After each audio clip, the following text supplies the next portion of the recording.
We need to do to literally peel back the onion layer by layer, okay, and examine every crack and crevice of that facility. Hammond stated that at approximately 9:20 a.m. she walked over to room number 20 to meet with the fourth grade team to discuss different types of books for their students.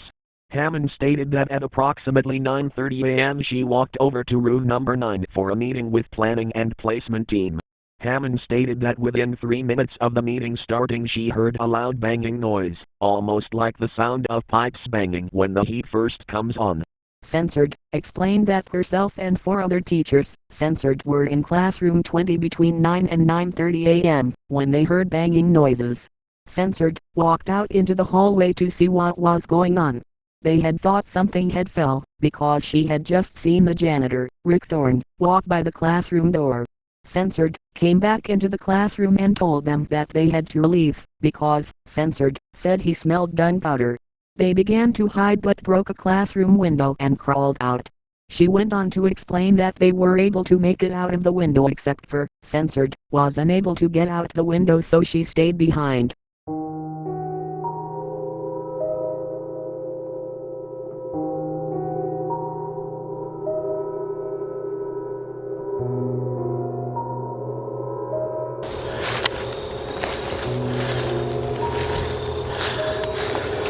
They ran off school property to Subway sandwich shop, which was across the street from the school, until the police arrived. Censored related at the time of the shooting she was in a meeting room with 2 other teachers who she identified as censored.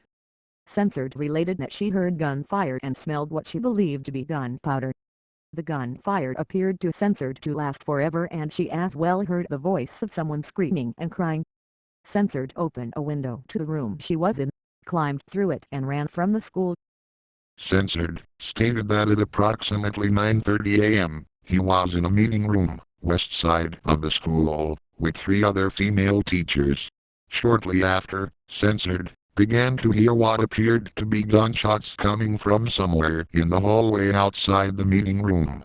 Censored said he then began to hear gunshots being broadcast over the school's intercom loudspeaker.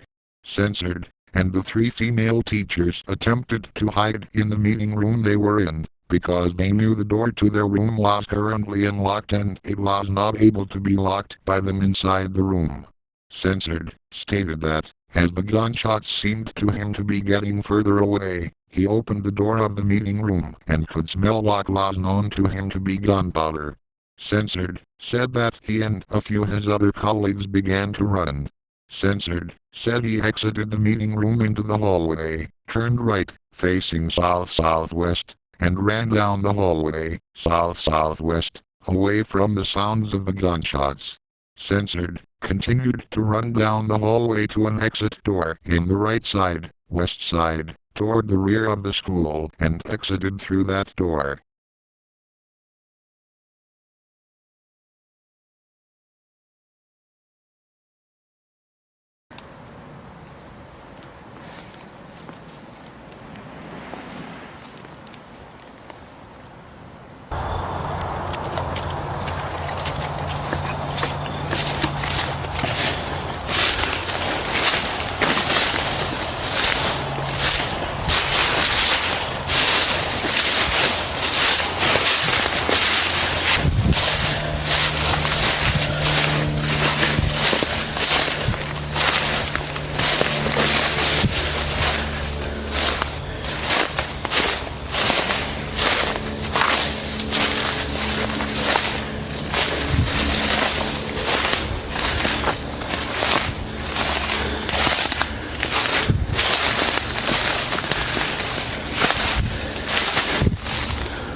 Censored continued running in a northwesterly direction until he reached the Villa Restaurant and Pizza.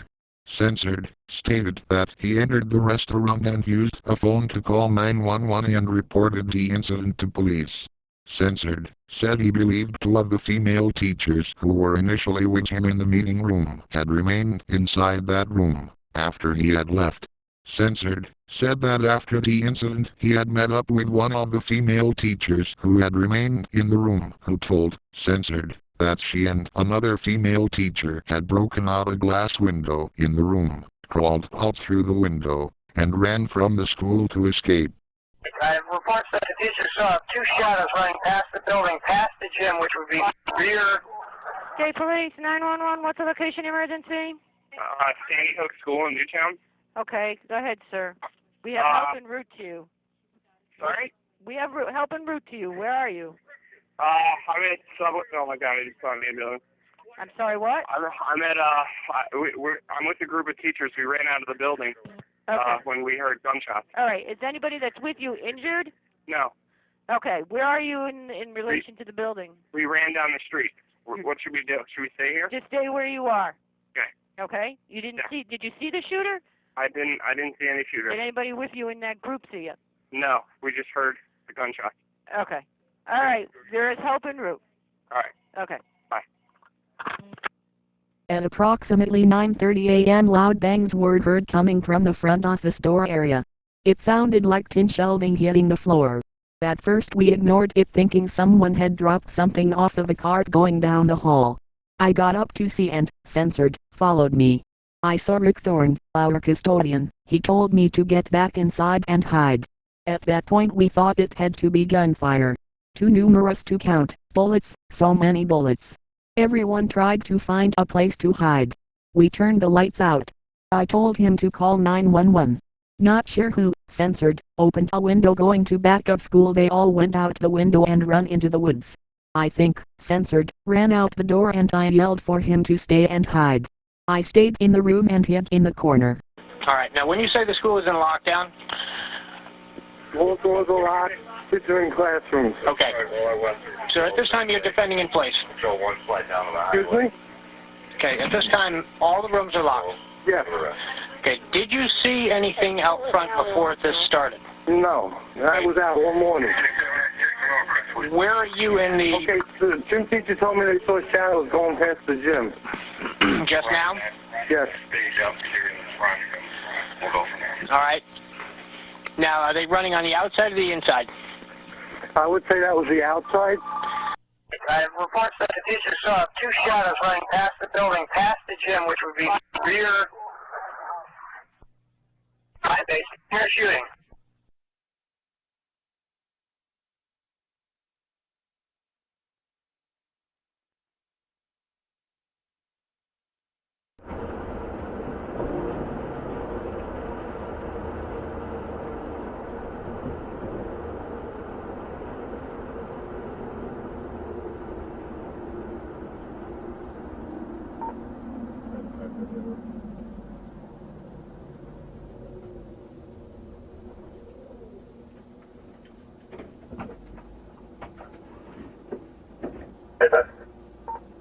Meadowbrook, 817 Foxtrot, November Delta.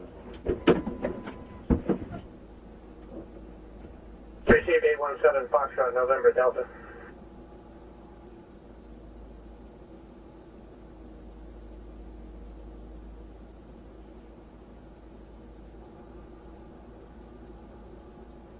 John 911, what's the location of the emergency? Sandy Hook School. I think there's somebody shooting in here. Sandy Hook School. Okay, what makes you think that? Because somebody's got a gun. I saw a glimpse of somebody. They're running down the hallway. Okay. They're still running. They're still shooting. Sandy Hook School, please. Oh. Okay. Stay on. 667.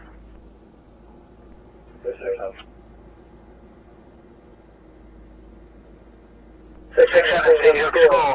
Call was indicating she thinks there's someone shooting in the building.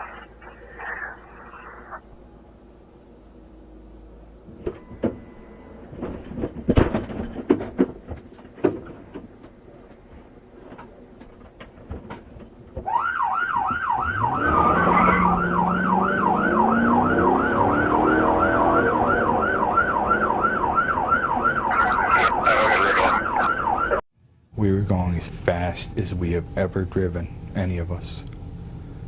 And we were running for that building. Death has come to your little town, Sheriff. Newtown Police Chief Kehoe, who's under subpoena.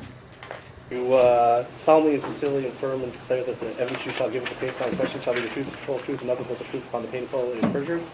I do. Good afternoon, Chief Kehoe. My name is Attorney Kay Wilson. I represent Mr. Halbig. How long have you been the police chief of the city of Newtown? Since 2001. Okay. And did you take an oath when taking that job? Yes. Okay. Can you remind us of what that oath said? Follow the laws of the state of Connecticut, the Constitution of the United States of America. What is a detailed call for service reports?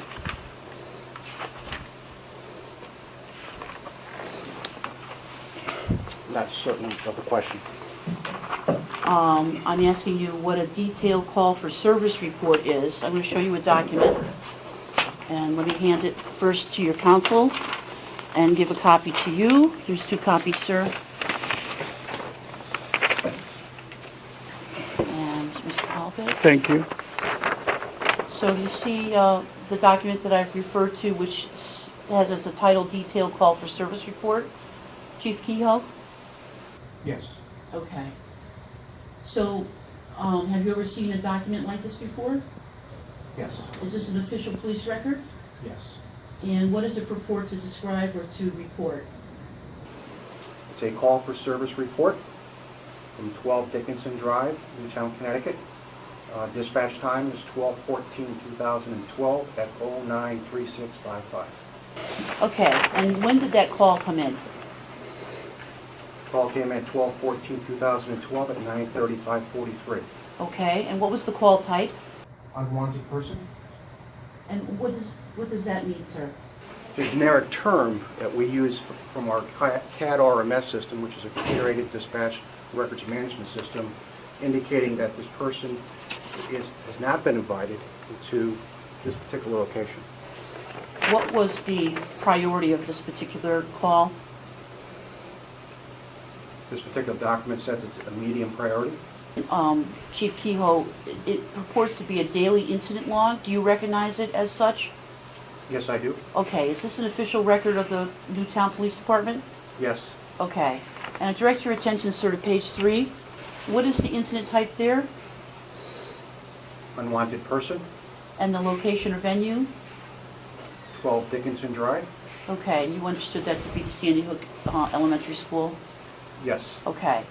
Now, there seems to be a list of units. Looks like there were 22 units that are identified. Were those all Newtown units? Newtown Police Department units? The question was, were all those units Newtown Police units? Yes. For unwanted person. Chief Kehoe, to your best understanding of this series of events and the calls that came into your station, isn't it true that the first caller on this day regarding the 12 Dickinson Drive incident at Sandy Hook in the town of Newtown was that there was a report of shots fired?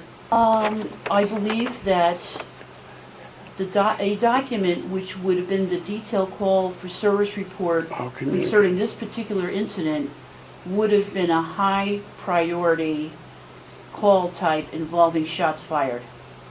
The document we have been given through our FOIA requests indicates that it was a medium priority and that it was for an unwanted person. We realized immediately. I mean, once I got there, I myself knew pretty much what was going on. We didn't have specific details yet. 6-7 Sandy Hook School. Call is indicating she thinks there's someone shooting in the building. TSC Paul Lukinchuk. I reside censored from Sandy Hook Elementary School and censored to the Sandy Hook Volunteer Fire Department. I believe it was after 0915 hours, on Friday, December 14th, 2012, I was on my regular day off. I was standing in my living room, talking with my wife, planning the day, when I heard pop pop, pop, pop, pop, pop. The pops sounded like a string of firecrackers, quick reports with about 10 to 15 seconds time lapse between some reports, then some double reports. There were 2 distinct volleys. In the initial volley there were 40 to 50 reports. The reports sounded muffled. My wife looked at me and said something like, "It's a little early for that," referring to our neighbor who occasionally lights off firecrackers during the summer months. There was no one in his backyard. The reports from my neighbor's firecrackers were usually sharp, these were muffled. I heard sirens go off. This is a frequent occurrence living near the center of town and close to the firehouse. I did not think anything of it. Several minutes had passed, I heard the second volley. The pops were rhythmically constant with 4 or 5 seconds between some pops at times, long enough to think the noise had subsided, then the pops would continue again. I walked onto the front porch to determine where the sounds were coming from. More sirens sounded. I heard a final thud and the pops subsided. Subsequently, a CSP cruiser traveling at a high rate of speed passed by me. I called Troop A regionalized dispatch. State Police Dispatcher Ben, may I help you? Hey, how are you? This is Luck and Chuck. A bunch of boys came flying by my house. Yeah, they have an active shooting at the Sandy Hook Elementary School in Newtown. Okay, thank you. All right, bye. Dispatch reported an active shooter at Sandy Hook Elementary School. I went to the house, loaded my shotgun, told my wife there was an active shooter at the elementary school, and left. Units responding to Shady Hook School. The front glass has been broken out of the school. They're unsure why. 911 State Police can help you? There's a shooting at Sandy Hook Elementary School in Newtown, Connecticut. What school, man? Sandy Hook Elementary in Newtown. In Newtown? Sandy Hook Elementary in Newtown, Connecticut. All right, stay in the line. I have to transfer you to Newtown. Stay in the line.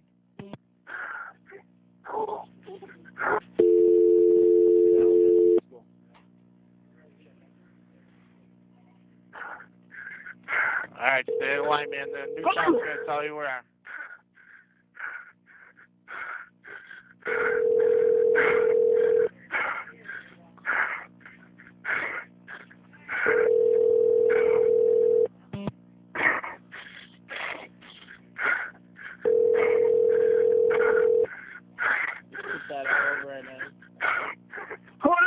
Ma'am, are you picking up?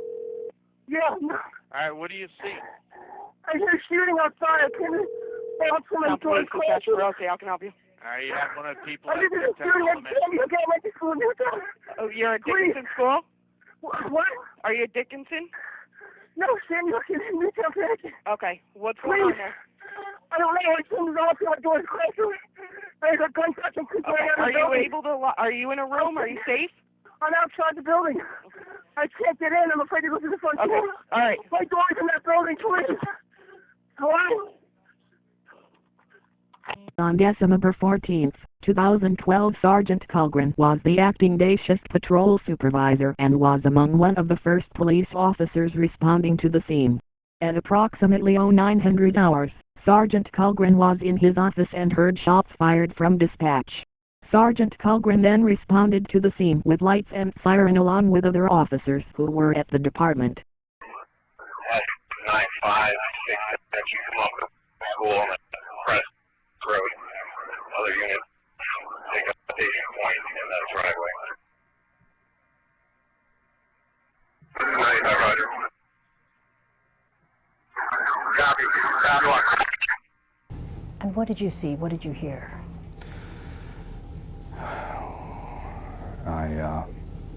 I could hear shots. Officer Michael McGowan. On Churchill Road, I radioed that I would be going to Crestwood Drive, which is a road behind the school. I went to Crestwood and stopped at the rear chain link fence gate immediately behind the school. As I exited my cruiser, I heard a number of rifle shots being fired from the front of the building. Dispatch advised that the caller could still hear rifle fire and there was a male running down the side of the building. I took this, as the male was a suspect shooter. U.S. responding to Shady Hook at this time. The shooting appears to have stopped. It is silent at this time. The school is in lockdown. All right, now when you say the school is in lockdown? All doors are locked. Kids are in classrooms. Okay. So at this time you're defending in place? Excuse me? Okay, at this time all the rooms are locked? Yes. Okay, did you see anything out front before this started? No, I was out all morning. Where are you in the... Okay, the gym teacher told me they saw shadows going past the gym. Just now? Yes. All right. Now, are they running on the outside or the inside? I would say that was the outside. Roger. Reports that the teacher saw two shadows running past the building, past the gym, which would be rear base. Near shooting. I saw a male was running from the front of the building to the side. I observed a white, adult male running toward me screaming. I ran down the outside of the chain-link fence toward the male.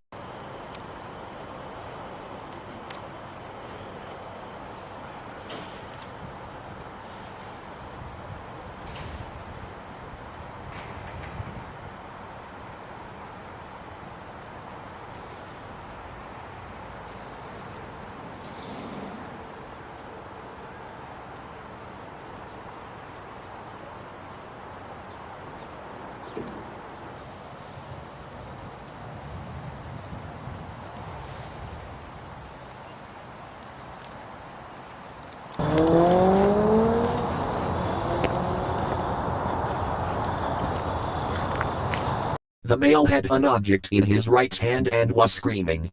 My pistol was drawn and I pointed it at the male and yelled for him to get on the ground. The male continued to run at me and several more times I ordered him to the ground, which he eventually did.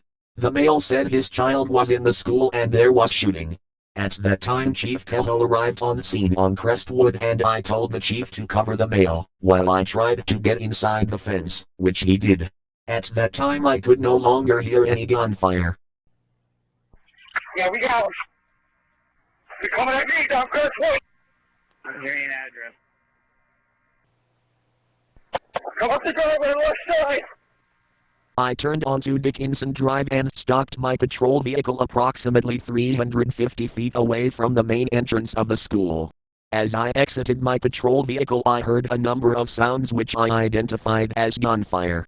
I believed the sounds were coming from the front entrance area of the school. I shouted to Officer Chapman and Smith who were with me to grab their rifles.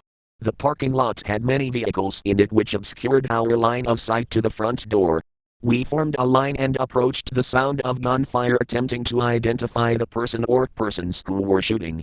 I recall transmitting to all units something to the effect of "This is it." That's 6, this is it. Newtown Police Officer Scott Smith. I responded to Sandy Hook Elementary School for a report of gunfire and shattered glass at the school.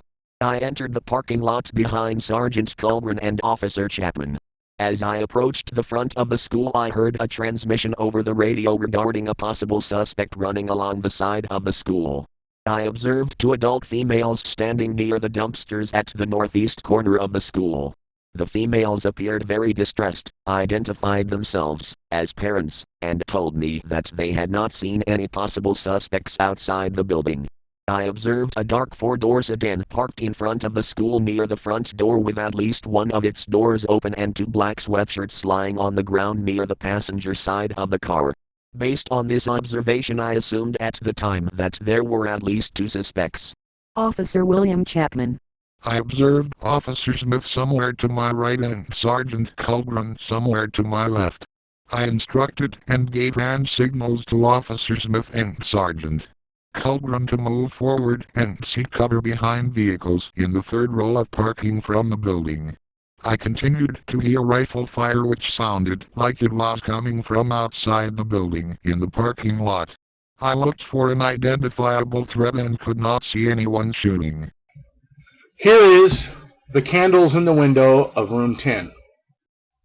Here is a top view, and you will see the trajectory of the bullets goes out the window this way. The Connecticut State Police final report said that they didn't know exactly who he was shooting at, if he was shooting at the cops in the parking lot.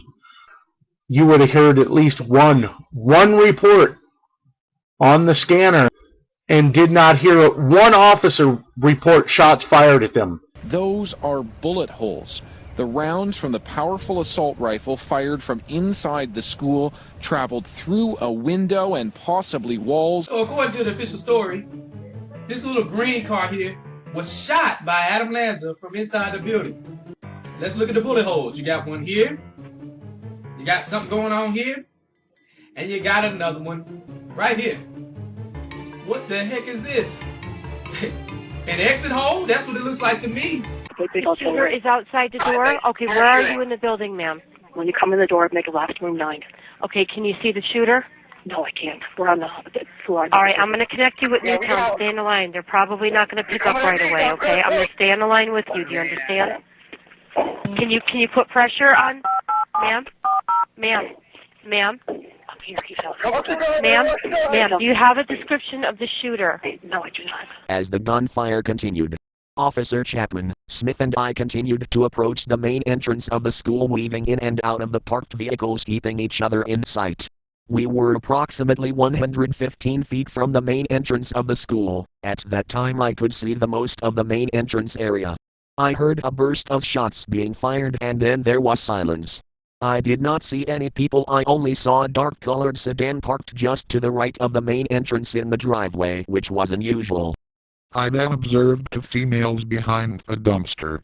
I heard one of the officers shout that they observed people over by the dumpsters located to the right of the school by the delivery entrance. As I looked in that direction I saw 2 people. One was a white adult female with dark-colored hair that appeared to be shoulder length. I believe the female was wearing a red coat. The second person I only saw partially, as they were standing partially behind the dumpster. I shouted for them not to move and to put their hands up. I then heard Officer McGowan radio that he had an adult male attempting to gain access to the school on the back left side. Thinking this may be the shooter attempting to escape, we made a determination that I would break off from Officer Chapman and Officer Smith and assist Officer McGowan. I heard Officer McGowan put out a radio transmission that he had someone in custody. It was unclear at the time how many shooters were present. I then heard what I recalled to have been 4 more rifle reports followed by a single pistol report. 9:40 a.m., just 5 minutes after he enters the school, the gunman allegedly commits suicide. Sergeant Colgren then announced that he was heading around to the southeast area of the building to assist and cover Officer McGowan. I ran around the left of the school and observed Officer McGowan, who had an adult white male with his hands up. The white male had short brown hair. He appeared to be in his early 40s, wearing a navy blue or black tweed type jacket.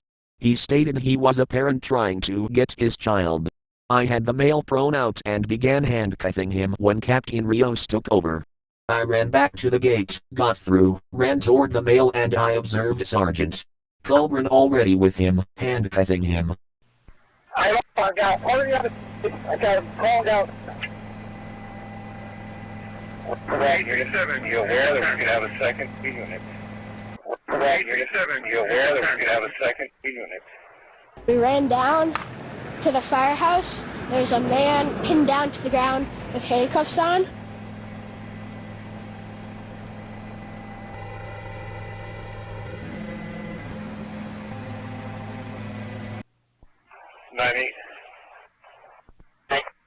From school to the party in custody, 4101. We'll continue checking. We call it to find a place On the building. Right.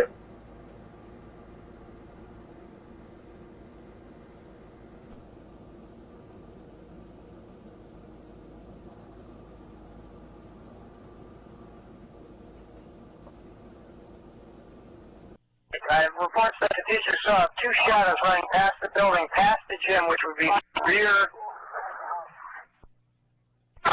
They're shooting. 6, this is I got him called out. Right, you're 7. You aware that we could have a second unit? Dispatch says that there's reports that there are 2 shadows running behind the school of the gym. Now, in the final police report, they say that they believe that the 2 shadows were actually 2 teachers who were making their escape out of the school and made their way to Subway restaurant. The only problem with this statement in the final report is The two shadows that were running behind there and the cops were already there, they never spotted the two teachers making their escape? Since I believed that the shots were being fired on the exterior of the building, but did not see an active shooter, Officer Smith and myself then went around the northwest side of the building and continued checking the perimeter of the school for a shooter, until we could see police officers and were confident that no threat existed immediately outside of the school. Officer Chapman and I then moved along the north side of the building and checked the exterior of the building in a counterclockwise direction. We continued checking the exterior until I made eye contact with Officer McGowan, who was located on the south side of the building at that time. I did not observe any other people outside the building at that time. Censored, sat in her chair and continued to read to keep the children calm. Once the door was closed, the gunfire was not as loud, and I don't think Censored recognized the noise as gunfire. I estimate the gunfire lasted another 3 minutes. Once the gunfire had stopped, we remained on the floor and I saw policemen outside the school through the window. I think I was in the classroom for a total of 30 minutes before I heard a loud banging at the door, and the voices identified themselves as police.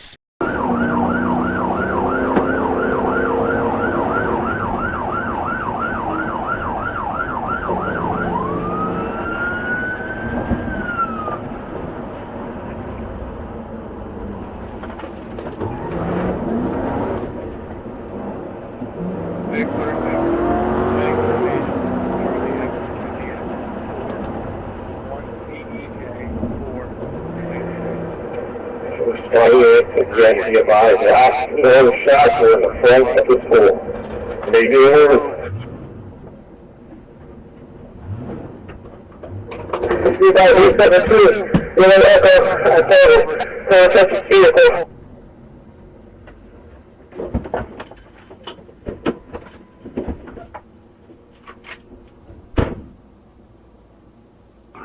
Troop A, directions again, please. Effective 10. Troop A, all cars, exit 10, take a left on Route 34, continue on Riverside Road, and then turn right onto Dickerson Drive. Lieutenant Christopher Vangeli. I drove my car up the driveway and right to the front of the school. I exited my car and ran around the front of it to find cover behind the engine compartment. I did not hear gunfire as I pulled up to the school, nor did I hear gunfire as I was getting out of my car. I looked to my right and saw a black car also parked near the front entrance to the school. Off to my right were two large garbage dumpsters. I saw a woman crouched in between the dumpster with a cellular phone in her hand. I also saw an officer crouching with her. I asked this officer, "What do we know?" He stated that there was shooting within the school. Officer Penna appeared near me and stated that he had found a long gun in the black car and had shut it in the trunk of the car. Officer Leonard Penna.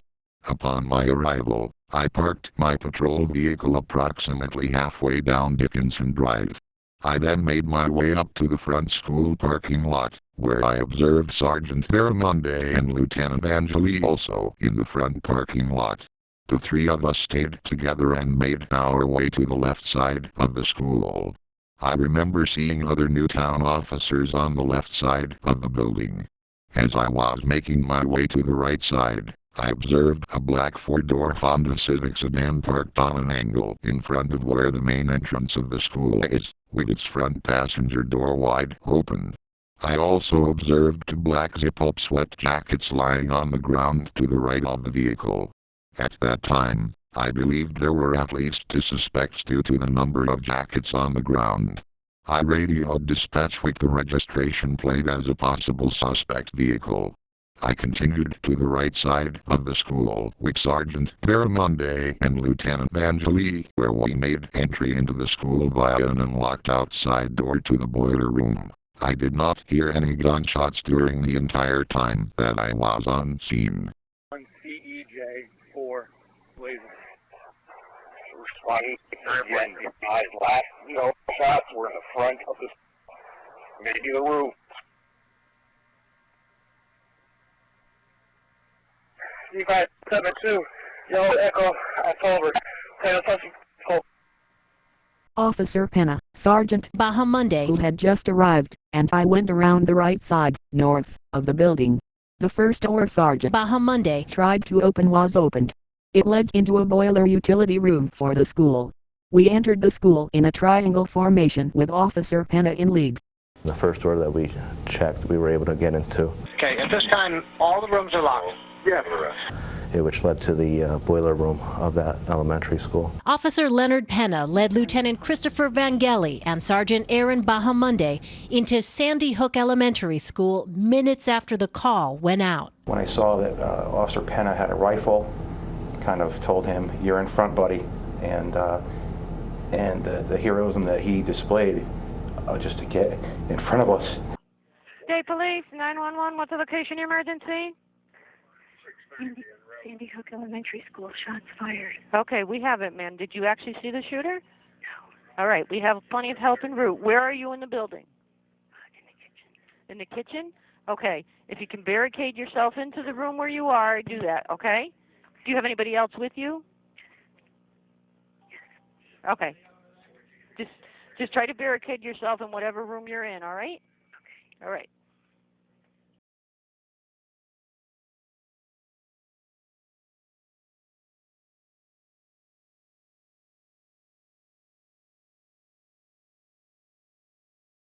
The officers made their way through the kitchen and into the lobby. The utility room led to the kitchen, which then led to the cafeteria. We heard nothing as we went through these rooms. We exited the cafeteria and had a vantage point to see down the main front hallway of the school and the north hallway.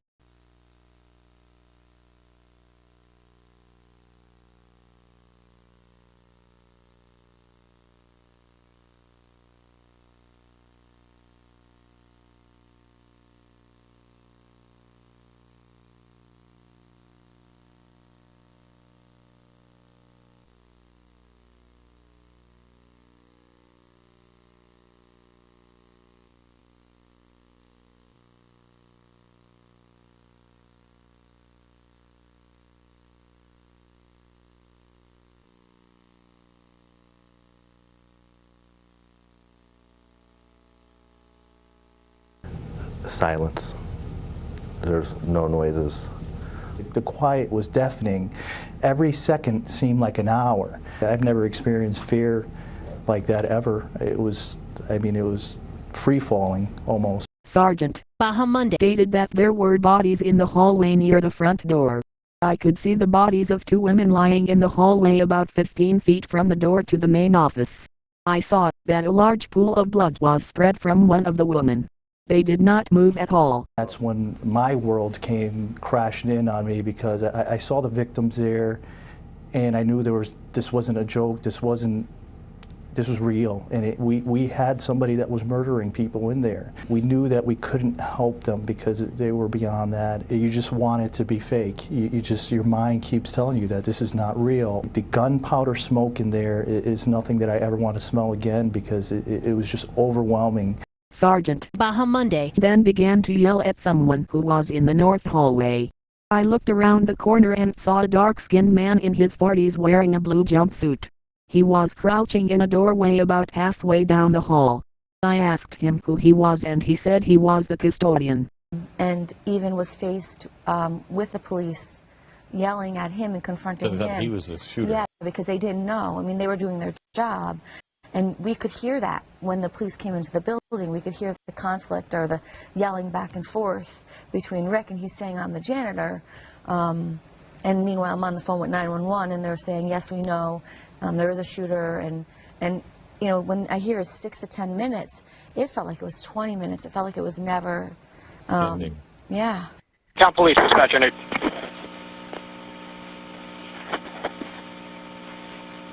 Okay, I have that. We have officers on scene. Thank you. What's your name? Rick Thorne. Okay. I'm in the building. All right, Rick, I've got you. I'm on the other line. All right, we have officers there. Thank you. Newtown 911, what's the location of your emergency? Hello? Are you talking to me? You talking to me? Well, then who the hell else are you talking to? Talking to me? Well, I'm the only one here. Who the fuck do you think you're talking to? Oh, yeah? Huh? Okay. I am talking to you.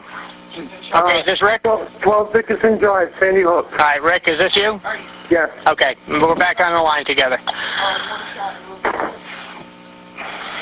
Is that by PD? What was it? It's by the firehouse. It's by the firehouse. Yeah, we know. We got. I'm sorry. Well, I'm not. Let's send them in there yet. Okay. Where are you okay right now? Okay. Where is she in the school? Where is room 1 in the school? Don't worry about where room 1 is. Where is she in the school? Where are you? Top police, Dr. New. Yes, ma'am. Are you safe right now? At this time, it's unknown to me. We believe there is a shooting going on at that school. It is in lockdown. I don't have any other information, but unfortunately, I'm going to have to put you on hold for a moment because I have multiple calls going. All right? Newtown 911. Newtown 911. Rick? Yes. Okay. Stay on the phone with me. Okay. Hi, Rick, you still with me? Yes. All right. What do you see now? I'm standing in the corridor. There's a watching this corridor. All right, you're watching your corridor. Yes. Okay. Yep. All right. Bye-bye. Myself and 92 check the perimeter of the school. Hello. To the party in custody. 4901. Continue to check.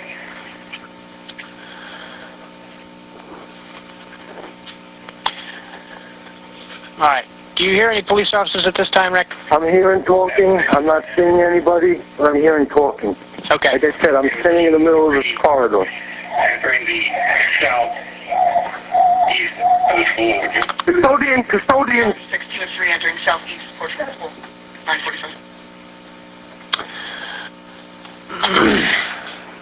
9:45. Custodian. All right, tell them you're on the phone with me. I'm on the phone with dispatch. Victims in the building. How many? How many? 2 down. Okay. Room number 9. Direct pressure. Yep, direct pressure. Make sure that her airway is open, that she's breathing. There, if you come in from the front, turn left. A couple doors on the right. They're room number 9. It's a He's screaming. Who's Somebody's screaming? I don't Somebody's know. screaming. Okay, listen to me. Listen to me. You've got to stay calm. Nobody move where you are. Okay? Can you see anybody from where you are? No. Okay. All right. Then just stay where you are. Okay. I have an injured person in room number 9. Okay. All right. Just stay with me. Okay. Just stay with me. I'm not going anywhere. My God. All right. Is she breathing? Is she talking to you guys? She's crying. She's talking. Okay. Well, that's she's talking to you. That's good. Okay. All right. Just keep talking to her, you guys, if you can. Room 9. Hello. Hold on. What's going on? I don't know. She just opened the door and said we have somebody hurt. We hope it. Wait. She went outside? No, she just opened the door. Who was there? Who did she talk to? I don't know. Is it safe? So nobody. All right. Would you like to be checking inside the school as well? We're working on that. That I'm unsure of. Hold on a second. Yeah, stand by. We're doing that now. Okay. Roger. Okay, the unit to the front of the school, I got bodies here. But, get in one, two.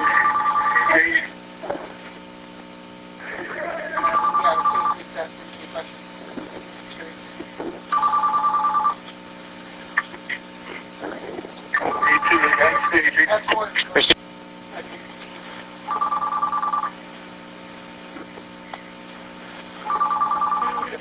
I didn't see anybody going there.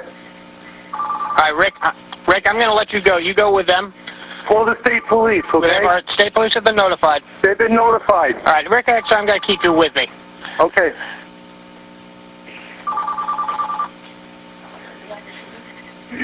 I heard shooting. Not now, but How long ago? 5 minutes ago. Station at the driveway between the firehouse and the school, please.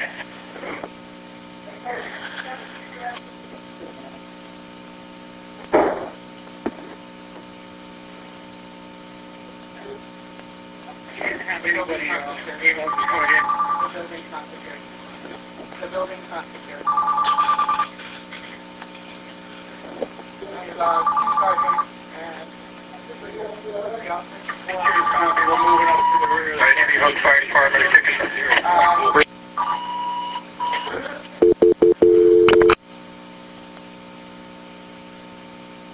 Newtown 911, what's the location of your emergency? South Dickerson Drive. Okay, Rick, I'm still with you. Okay.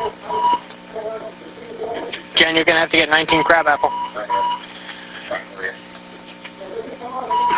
Rick, I'm going to put you on hold for a minute. Newtown. Now, if you go back to the transcript, the landline calls only, apparently, that he made from his cell phone, and you go down to call 7. This is at 9 hours, 43 minutes, and 55 seconds in the morning. Or he's asked by the operator, do you hear any police officers at this time, Rick?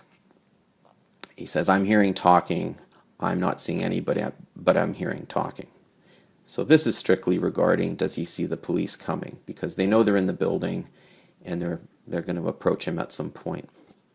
So you get out further down the page, and you see the police ask him, did you see anybody or not?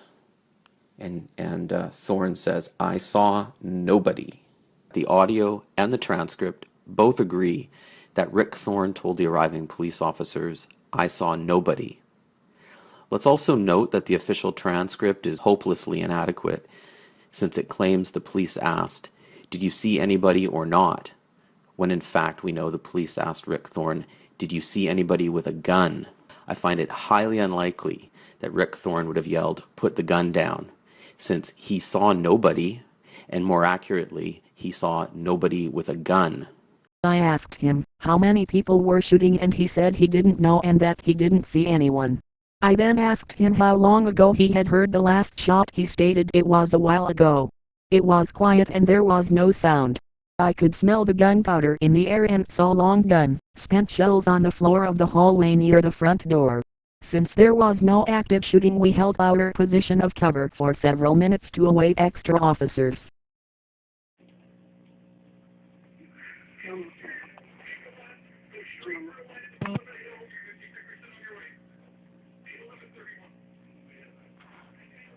Why is it taking so long? No, they're there, ma'am. They're just trying to establish a perimeter, and they're trying to figure out a way to approach the school. I can give you some. They could come in the back. I don't know if they can. I can't get out in the hallway. No. I want you to stay in your room. You're safer staying in your room. There are back doors in the hallway. I don't know if they'd be able to get in through them, but probably not locked. They're probably open. I mean, they're probably locked. 10. From the household? Newtown 911, what's the address emergency? Hi, my friend just texted me. She's at the Sandy Hook Elementary School. She said there's a shooting. Where? Negative on description. Okay, shots were fired about 3 minutes ago. Quiet at the time. Left at the light. Do you want ESU? 11 trouble 10 Dickerson. Ma'am? Yeah. Okay, I'm just going to be talking to someone else, okay? I'm still on the phone. Okay. Hey, Troop A, Troop L, Troop B. Can you send out ESU for Newtown? 12 Dickerson Drive. Yeah, Dickerson. Or, excuse me, Dickerson, yeah. Yeah, Dickenson. Shots fired, the guy's still in the building. We're setting up a perimeter now. All right. SWAT's en route.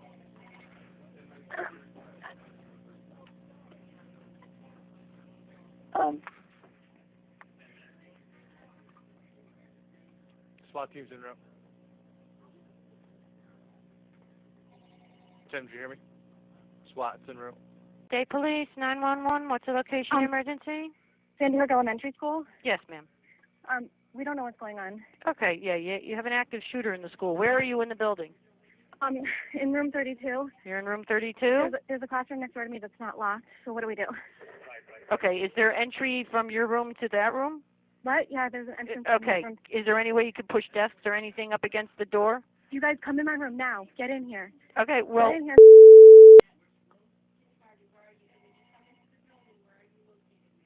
Get whoever you can into your room, and whatever doors you can lock, lock. If you can barricade, if there's no doors that you can lock, then barricade them with desks or whatever you have. Get desks against the door. All right, are there police here? Like. I don't know, ma'am. I don't know who was shot, okay? No, are there police coming? Yes, there are police on premises already. Okay, so just stay where you are. Do you know where in the building he is? Because I get my intercom's on and I can hear him. You can hear the shooter? The intercom of my classroom is on and never shut off. Okay. And I can hear him. I can hear him saying, like, calm down. Okay. Like, I can hear wherever he is. Like, I think he must have come in, and that person from that classroom or something might have tried to call, and the intercom's still on. Okay, well, what's going on. All right, well, room 9 is what I heard. Okay? Okay. All right, so just remain where you are. Okay. All right, barricade, lock and barricade whatever doors you can, okay? Okay, thank you. All right. Bye. State Police, 911, what's the location emergency? We are at Sandy Hook School in Sandy Hook, Connecticut. We are in lockdown, and we have 18 students in the back room of the library behind the kitchen. Okay, all right. You're barricaded in there, right? You have the doors locked? We're locked. All right, just remain where you are, okay? There are already police presence on the ground, and someone will... Just wanted you to know our location. All right. You didn't see anybody, did you? Can somebody call us when... Well, they'll go through the building room by room, all right? Okay. Okay. All right. Thank you. Thank you. All right, bye. Ma'am, do you see him at all? No, he's running in the hallway. Do you see him running by your room? No. All right, if you do see him, try to get me a color of a shirt Okay. or hair, something that we could identify this guy with. I can't. I'm in the corner. He's in. Okay, all right. He's do you in have the any visibility outside your room? Just vision. No. Okay, no, just stay on the ground. All right, just remain staying on the ground. He's yelling. Okay. I think the police are in the building. Was we like right near the window in our classroom, and like we saw like police officers, and we heard them on the roof and in our building. I was on the phone with 911 and my phone beeped and a text came in, and my immediate reaction was, oh my God, it's my children. They are first responders with the Sandy Hook Volunteer Fire and Rescue, and I knew they were worried, and so the 911 caller said, he said, let me put you on hold for a minute, ma'am. There's lots of calls coming in. As long as you're safe. And again, they asked me how many people were in the room. And I said, there's 16 children and 2 adults. And we are safe now. And I said, when is someone coming? Is someone coming soon? And he put me on hold. When he put me on hold, I hung up because I wanted to text my children. My phones were going off. My son was in lockdown at the high school. My daughter was a first responder. She actually hadn't gotten the call yet. She wanted to know why I didn't leave her the car. She was supposed to wake me up around 8:30 that morning to drive her to work, and I woke up and it was 9:45 and the house was dead quiet and the dog was laying on my bed just kind of looking at me. I said, where's Mom? She never woke me up. So I texted her because we share a car when I'm home from college, and I texted her and I said, why didn't you wake me up to bring you to school? And the text that I got back said, there's a shooting in the school. There's a shooter in the school on lockdown. And so I said, lockdown, shooter in school, I'm okay. That's all I could manage to type. And then I texted my son, I'm okay. And I mean, I had just woken up, nothing was registering. I looked at it and I said, she has to be playing some kind of god-awful joke on me. There's no way. No way. I went to school there. It was my elementary school. There's no way it would happen in our town. And as the text kept coming, and she said there were shots fired, a lot of shots, and then I just kind of got to the point where I was pacing back and forth through the house trying to figure out what was going on. And I called my dad. He volunteers in the fire department with us also. He's our second assistant chief. And I called him, and he was like, well, I'm moving a machine. I haven't heard anything yet. I'll call you as soon as I get back in town. Officer Smith and myself then went back to the front entrance of the building. I then returned to the front of the building and observed that several officers had made entry into the building and were standing by the front door. I observed a large hole in the glass window immediately to the right of the doorway and also observed that the entry doors were locked. An officer opened the door from inside and I entered the front door of the building and immediately noticed a heavy odor of gunpowder in the hallway. I observed 2 adult females lying on the ground in front of the front office. Both females were obviously deceased. Officer Smith and myself entered the school. Sergeant Barramonde and Lieutenant Angeli, and possibly 1 or 2 other officers were in the lobby shouting verbal commands at someone down the northwest hallway. It didn't sound as if they were speaking with a suspect. I observed many shell casings, broken glass, and blood in the lobby floor. I observed 2 bodies which appeared to be of adults lying on the ground unconscious and unresponsive. Since there were officers available to provide cover fire, I took a moment to check signs of life on the 2 adults laying in the hallway. Neither had any pulse or breathing. I noticed a little girl walk out of a classroom about 60 feet down the hallway. I yelled at her to go back into her classroom. She immediately went back into the classroom. She reappeared in the hallway about 30 seconds later and I told her again to get back into her room. She said, "I want to go home." I told her she would be able to go home soon, but right now she needed to get back into her room. A group of state troopers then started to walk into the school from the front door. I believe they walked in through the broken front window. Sergeant William Carrier. As we approached, we kept getting ongoing reports of active shooting. As I got off exit 10, I stopped on Churchill Road to adjust my bulletproof vest. As I did so, I heard sirens coming up behind me fast and I fell in immediately behind them. Very shortly before our arrival, dispatcher Betsy Brennan gave a report that there was a victim with numerous gunshot wounds in room number 9. We've got an injured person in room number 9 with numerous gunshot wounds. Issue that 6. That's it. You should have. First Sandy Hook, make a left at the light. Stage them at the way of the driveway between the fire and the school, please. 149. We have Sergeant from Newtown on scene. Unknown if the shooter is located. As for the building, not secure, so we can't have anybody able to put in. I have them on the line. I'm keeping them on the line. 098 on scene. I did not sign off at the scene. We immediately exited our cars and ran toward the school's entrance with our handguns drawn. We all regrouped as we got closer to the entrance. I could not clearly see through the glass, but I could see a very large hole shattered in the glass to the right of the main doors. I remember considering that the front doors might be locked, and I did not want to stop moving until I was somewhere with cover. I know that I considered going through the window. As we approached the door, I remember seeing Lieutenant Hoffbohr's hand grab the door handle, and that I was off to his right. I do not remember how I entered the school, but it may have been through the window.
All teams.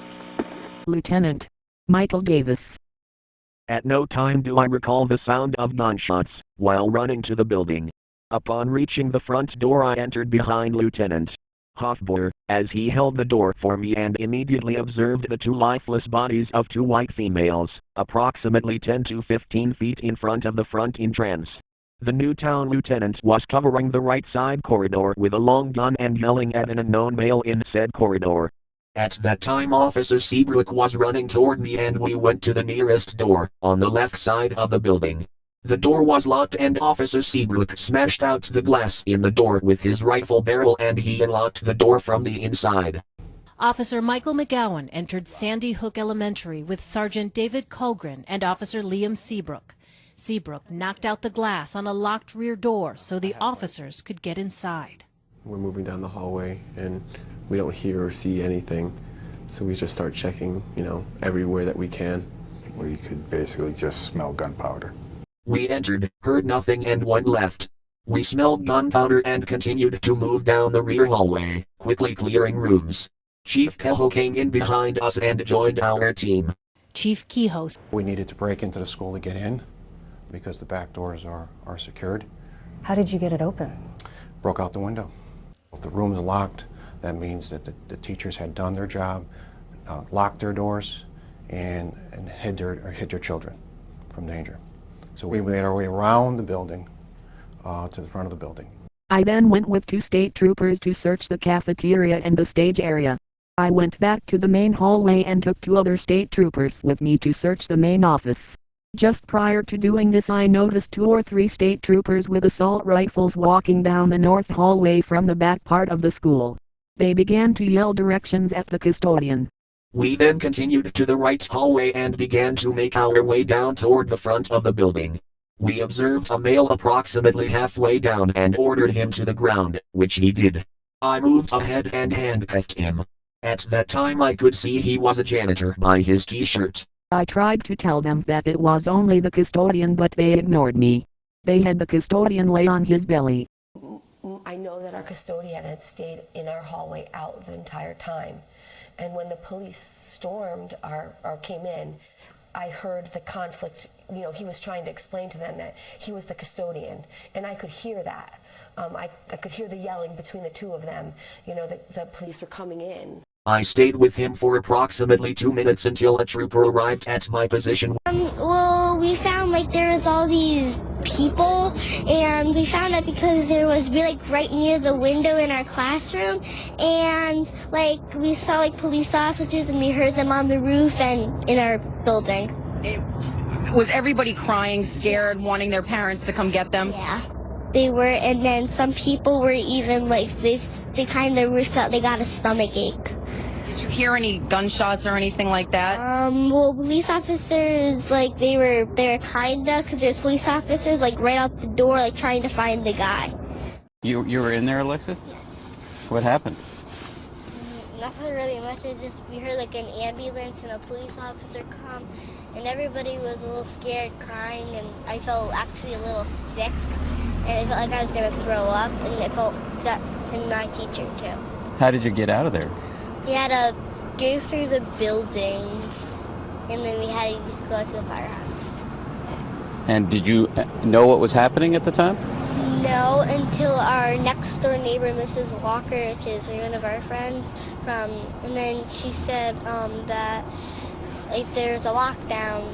You guys just gotta be calm, and then her class came into our room, and then we just do that.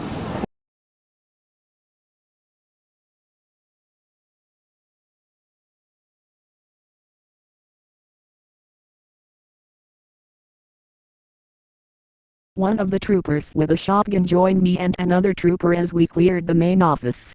I remember finding at least 2 doors which were closed and locked. I knocked on the doors and asked if anyone was in there. I got no response. We did not find anyone in the main office. As I entered the school, the first thing that caught my attention was 2 Newtown officers who were to my left. I moved behind them. I believe at least one had a long gun. They were using the corner of the cement walls as cover and looking east down the north corridor. Based on subsequent interaction, I believe one of the officers to have been Newtown Police Officer Chapman. There were 2 female bodies lying on the floor in the right side of the north corridor. The officer that spoke reported that they are dead, pointing to the 2 bodies in the hall. The shooter was in the hallway and ducked into a classroom to the left front. There was a volley of gunfire, and it's been quiet for about 5 minutes. As I remained with the 2 Newtown officers monitoring the front corridor, TFC Kick arrived. Probably you can put me,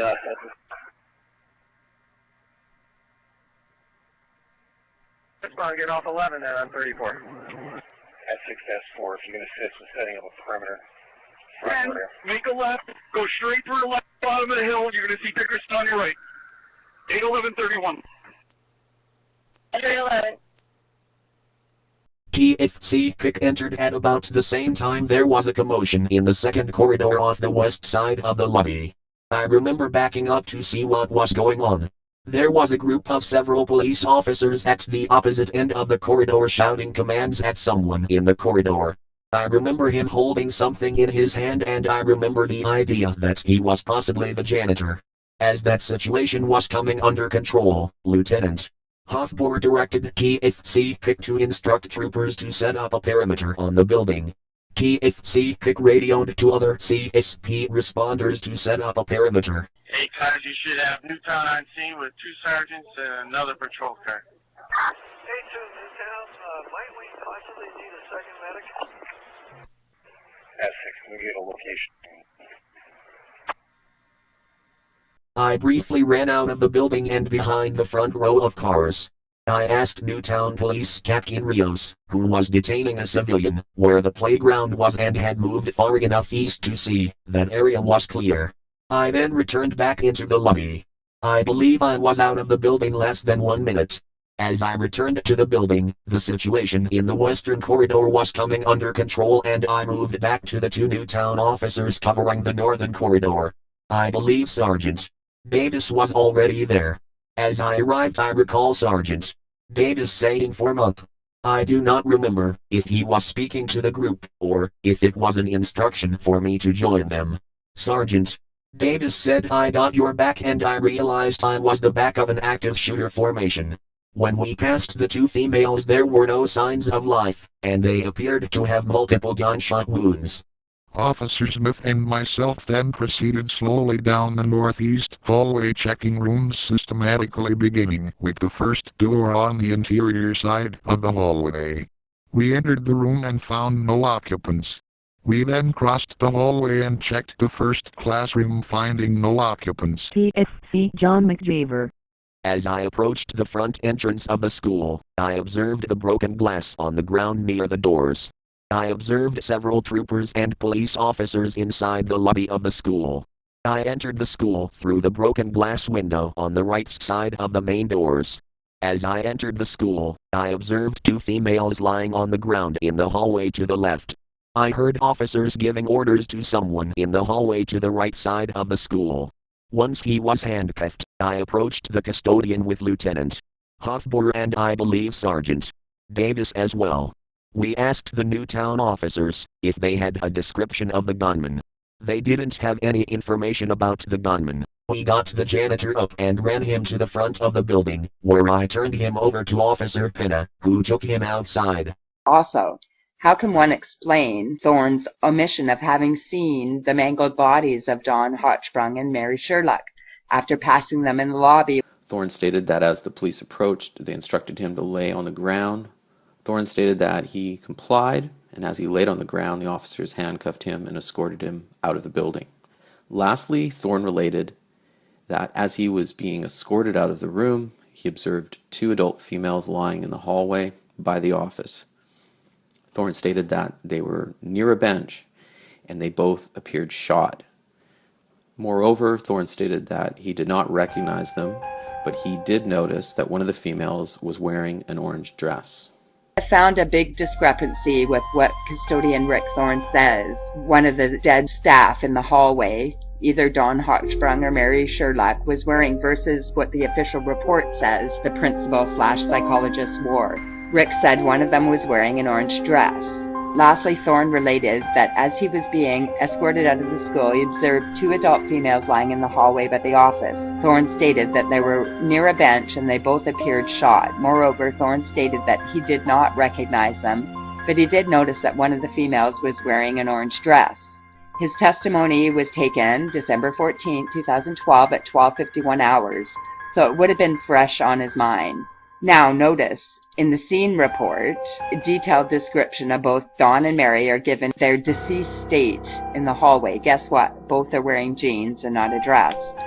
Miss Hawksprung had brown hair and was wearing a gray and red hooded sweater, red long sleeve shirt, blue jeans, and calf-length brown-colored boots. Mary Sherlock was wearing a blue long-sleeve shirt, tan tank top shirt, blue jeans, blue socks with brown-colored shoes. There was a pair of eyeglasses on the floor east of her body. There was a blue-colored material around her head that was possibly a headdress or large neck scarf. So I guess the question is, did Rick Thorne see an orange dress? Or did he see blue jeans? After clearing the cafeteria, the stage area, and adjoining closet area, we went back into the hall and turned left toward the lobby. We cleared the bathrooms on our right side. Officer Chapman and I both began moving down the hallway that is immediately to the left of the front door. I remember checking a room on the right side of the hallway that appeared to be a closet with computer equipment, and that room was empty.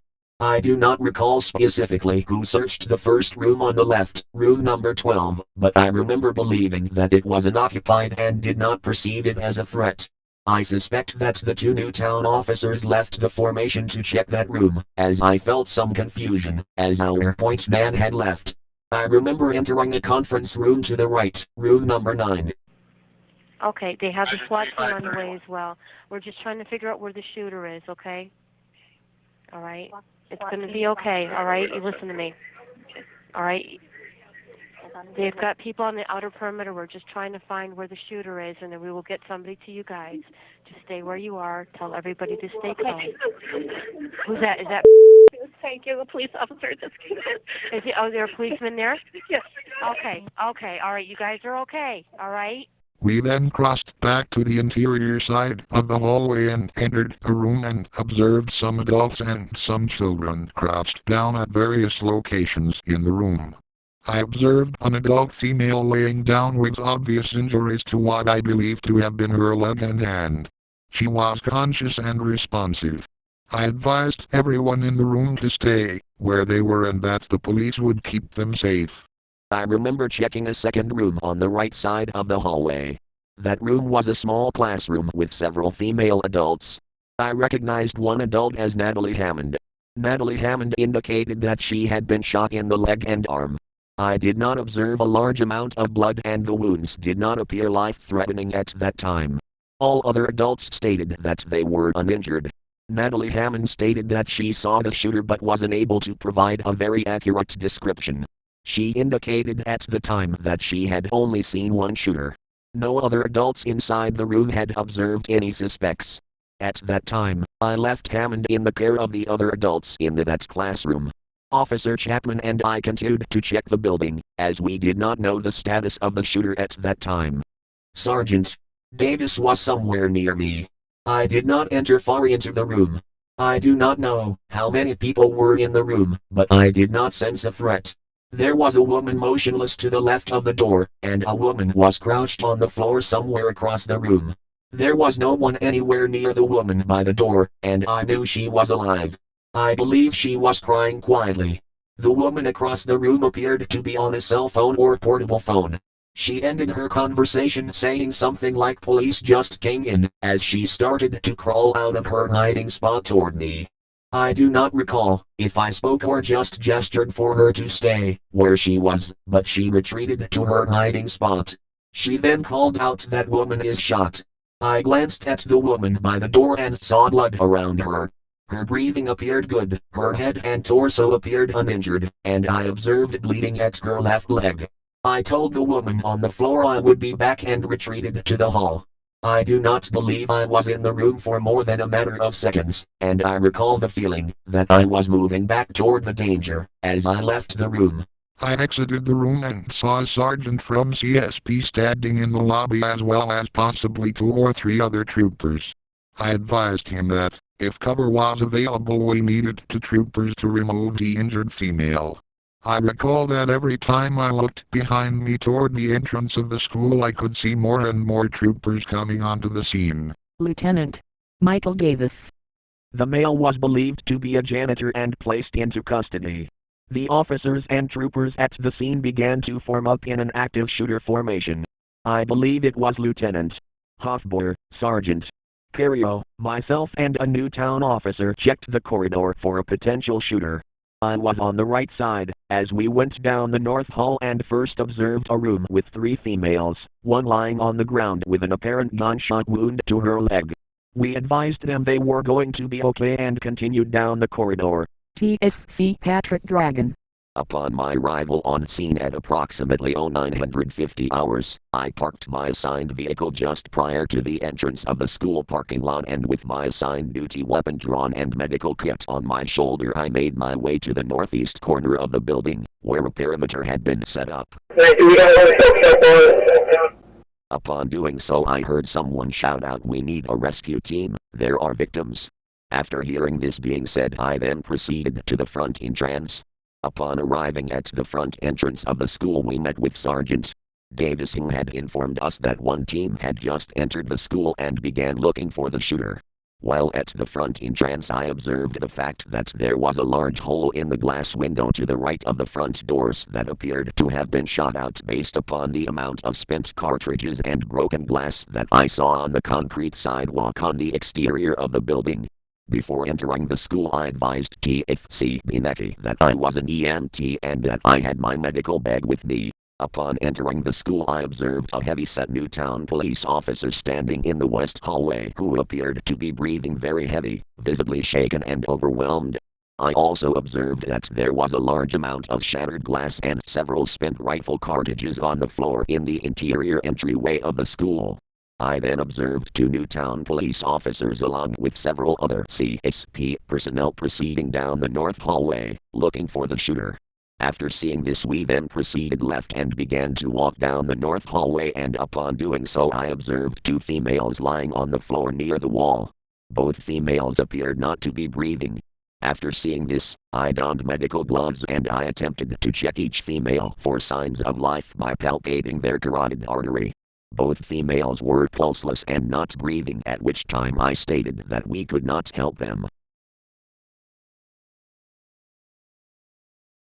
I then crossed the hallway expecting to find another room full of frightened staff and students crouched on the ground. Instead, I observed a Glock handgun which appeared to have a feeding malfunction lying on the ground. I announced "gun" to the sergeant. I made eye contact with him and confirmed that he heard my announcement. I then entered the room and observed a white male laying on his right side. He was unconscious and unresponsive and had obviously suffered massive head trauma. There was blood pooling heavily in the area of his head. I observed an empty shell casing and some loose pistol rounds all over the room. I do not remember how many rooms we checked on the left side of the hallway. I remember checking one classroom on the left side of the hallway. As I approached the doorway, I observed a black handgun in the lockback position. Officer Chapman immediately indicated verbally that there was a gun and to alert those behind us in the hallway. As I continued to approach the doorway, I observed a white male dressed in dark clothing lying on the ground in front of the door just inside the classroom. The male appeared to be a teenager and was obviously deceased due to a gunshot wound to the head. I observed that there was a large pool of blood beneath the male's head and there was still blood dripping from the suspect's nose. I initially observed the gunman as we made our way down the hall. I believe one of the Newtown officers stated to watch out for the gun as we approached the classroom where the suspect was. I alerted the troopers and officers around me about the description. Upon reaching the end of the corridor, a trooper posted at that end of the north corridor. The next room that I remember entering was room number 10. I do not remember what command or physical signal was given, but I recall feeling that this was a high-risk entry. Whatever signal was given, I did not know the status of the shooter until I ran past his body. I entered room number 10 running. As I entered room number 10, there was a Newtown radio transmission that the suspect or subject was down. I immediately indicated over the radio that I had located a suspect who was deceased. 9-2, we got one back down. 9-2, we got one back down. 831. Copy. Where? Newtown's reporting. One suspect down. The building has not been cleared. Newtown's reporting. One suspect down. The building has not been cleared. Lanza stopped shooting between 9:46 a.m. and 9:49 a.m. And according to the Sedensky report, it is believed the shooter killed himself at 9:40 a.m. Only around 6 minutes elapsed from the time Adam Lanza allegedly walked in the school and committed suicide. After firing 154 rounds with the rifle, he reloaded frequently during the shooting, sometimes firing only 15 rounds from a 30-round magazine. He shot all of his victims multiple times, and at least one victim, 11 times. The student victims were 8 boys and 12 girls, between 6 and 7 years of age, and the 6 adults were all women who worked at the school. Police believe that he was firing at a teacher who was standing near a window. After realizing that he had been spotted by a pair of police officers who had entered the building, Lanza fled from their sight and killed himself with a gunshot to the head with a handgun. Lanza's body was found in Soto's classroom. I'll be back. Where was the gunman found? In the hallway. Outside of classroom? Correct. The gunman, according to the police report, was found in classroom 10, not the hallway. Lanza was found wearing a pale green pocket vest over a black polo shirt, over a black t-shirt, black sneakers, black fingerless gloves, black socks, and a black canvas belt. Also found in the vicinity of Lanza was a black boonie hat and thin frame glasses. The Glock was found, apparently jammed, near the shooter, and the Bushmaster was found several feet away from the shooter. A 9mm Sauer P226, which was not fired during the incident, was found on the shooter's person. TP Arkatrania broadcasts that Newtown was reporting one suspect down. As I entered the room, the taller Newtown police officer had stopped at the shooter, holding the barrel of the gun near the shooter's head. I was not able to see the shooter down until I was passing on the right, because the Newtown officer's body blocked my view. The shooter appeared to be of small stature and I did not know if he was a victim, but I then recognized a handgun near his head and another handgun secured on his person. My immediate impression was that he had committed suicide by shooting himself in the head. The first victim I came to in room number 10 was an adult female. I was kneeling at this adult female, as I observed a police officer enter the room and clear in a clockwise direction. I observed another adult female near a child a distance away. There were also a number of child victims in the room. I remember moving quickly among the bodies, checking for signs of life, as I triaged their injuries. Some had injuries which were obviously not consistent with life, others took a little more time. It was my assessment that all victims in room number 10 were dead or gravely injured.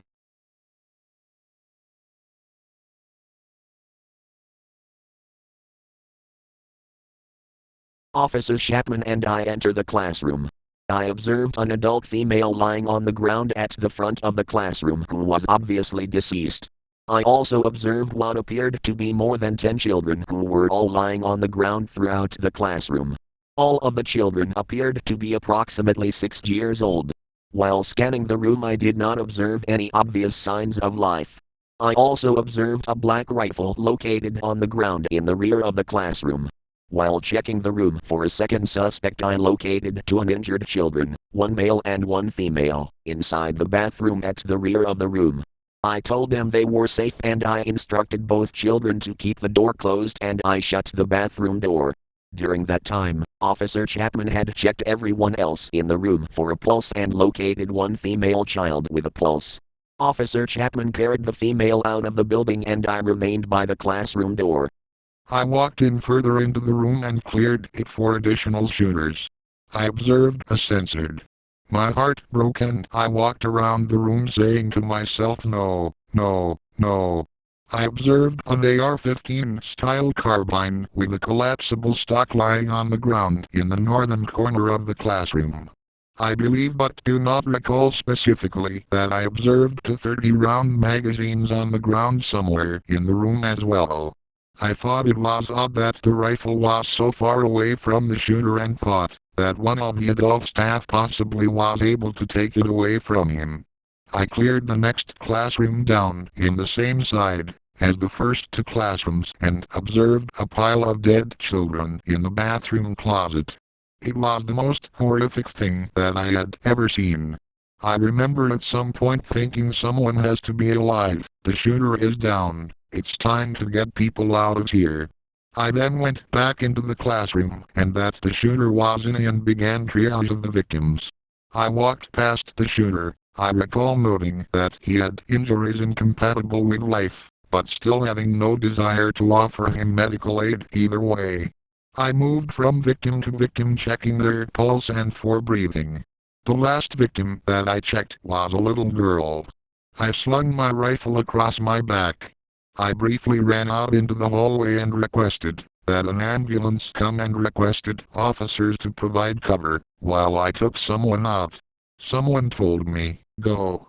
I went back into the classroom and picked her up and carried her out of the building.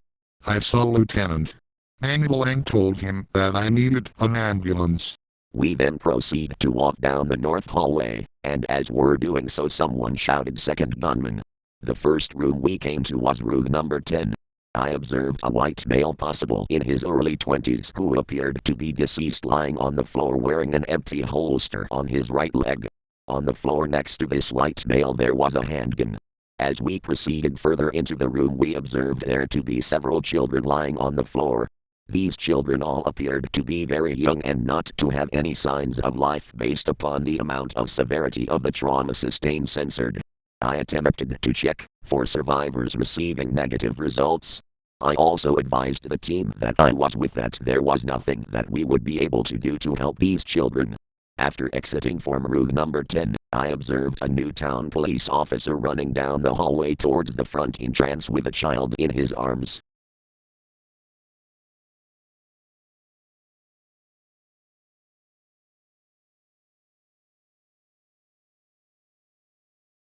As I observed Officers Chapman and Smith enter a front classroom together to clear it, I proceeded to the following front classroom. I entered the classroom by myself and observed one young female approximately 6 years old who was alive without any apparent injuries.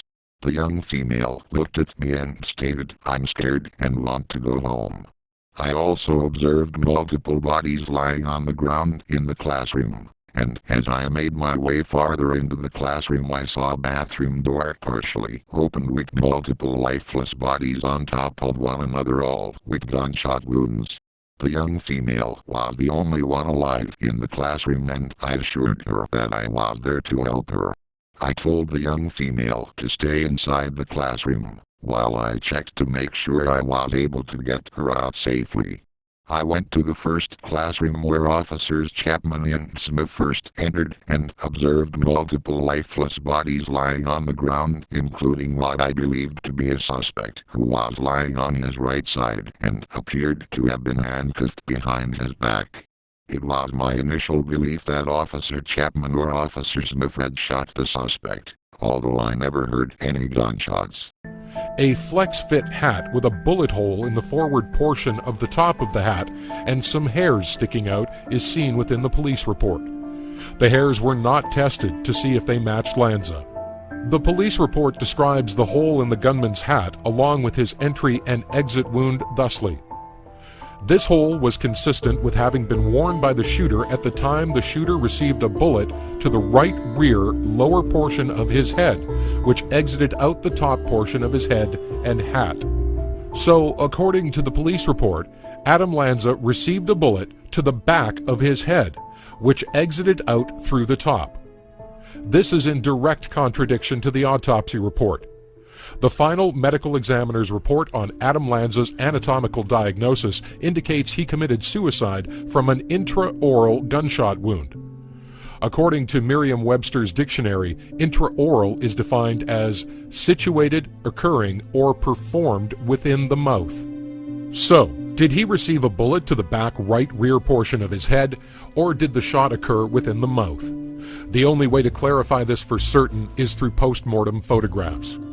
Fortunately, the police report indicates that Adam Lanza's post-mortem exam included a digital photography report completed on December 16, 2012. Photographs were taken of his exit wound on the top of his head. Unfortunately, and very suspiciously, there is no indication that photographs were taken of the back of his head.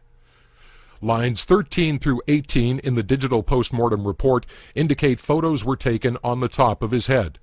To reiterate, there is no indication photos were taken of the back of his head. The police report is very clear, stating that the shooter received a bullet to the right rear lower portion of his head. It even goes on to state that the trajectory of the bullet exited the top of his head, striking but not penetrating a corrugated metal ceiling, ricocheting off the metal, and later located above the ceiling tile in classroom 8. I then made my way back to the second classroom and grabbed the young female's left arm with my right hand and escorted her out of the front doors of the school. As I grabbed the young female's right arm, I felt that her sleeve was covered in blood. I remember getting the young female out to safety away from the school too, where multiple personnel were, although I do not know who I left her with. TSC John McJaver. I returned to the lobby and someone handed a young girl to me. Someone told me she was not injured and ordered me to take her out of the school. I observed she was covered in blood despite the fact that she was not injured. I took her hand and led her out of the school and across the parking lot.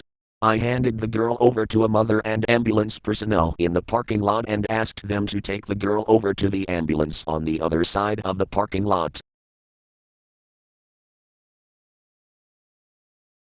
The sole survivor, a 6-year-old girl, survived by pretending to be dead and was the first child to escape the building. She was the first student who ran out of the Shady Hook school, 6.5 years old. She ran out of the school building covered in blood from head to toe. And the first words she said to her mom when she got outside was, "Mommy, I'm okay, but all of my friends are dead." My next memory is entering room number 8. I initially moved to the right, counterclockwise, and did not see anything. Getting some distance around the room, I reversed direction and moved down an aisle along the south interior side of the room. As I did so, I observed the bodies of 2 adult females lying on the floor nearest the west side of the room. There was an open or partially open door in the southwest corner of the room. I initially thought this was a closet. As I approached the door, I was initially unable to comprehend what I was looking at. As I stared in disbelief, I recognized the face of a little boy on top of a pile. The little boy was face up and I was looking at a profile of the left side of his face, with the top of his head to the west. I do not recall the position of his body. I then began to realize that there were other children around the little boy and this was actually a pile of dead children. I am unable to recall specific images, but I recall that many had horrific injuries. Other than the 2 dead adult females, there were no obvious signs of blood or tissue around the room, and my first impression was that the children had been killed elsewhere and hidden in the bathroom.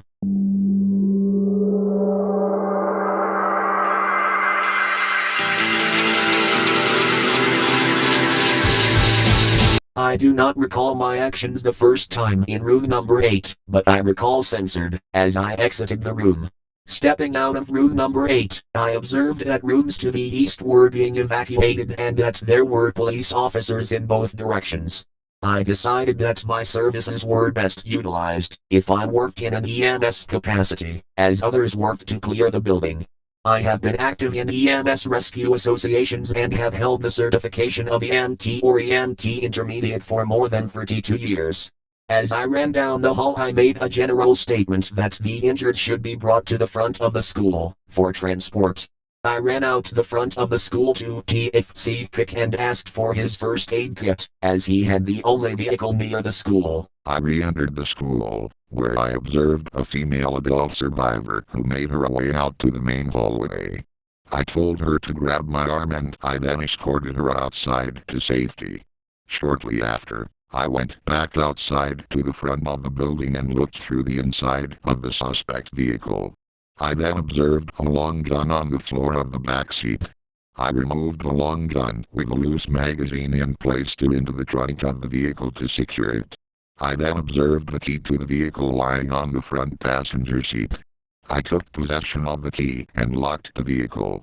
I notified a state police personnel who informed me to stay with the vehicle. I remained with the vehicle in between the vehicle and the front of the school with my back against the school. E5, be advised, we should have multiple weapons, including long rifles and shotguns. A2 is proceeding to the scene on the request of the police department.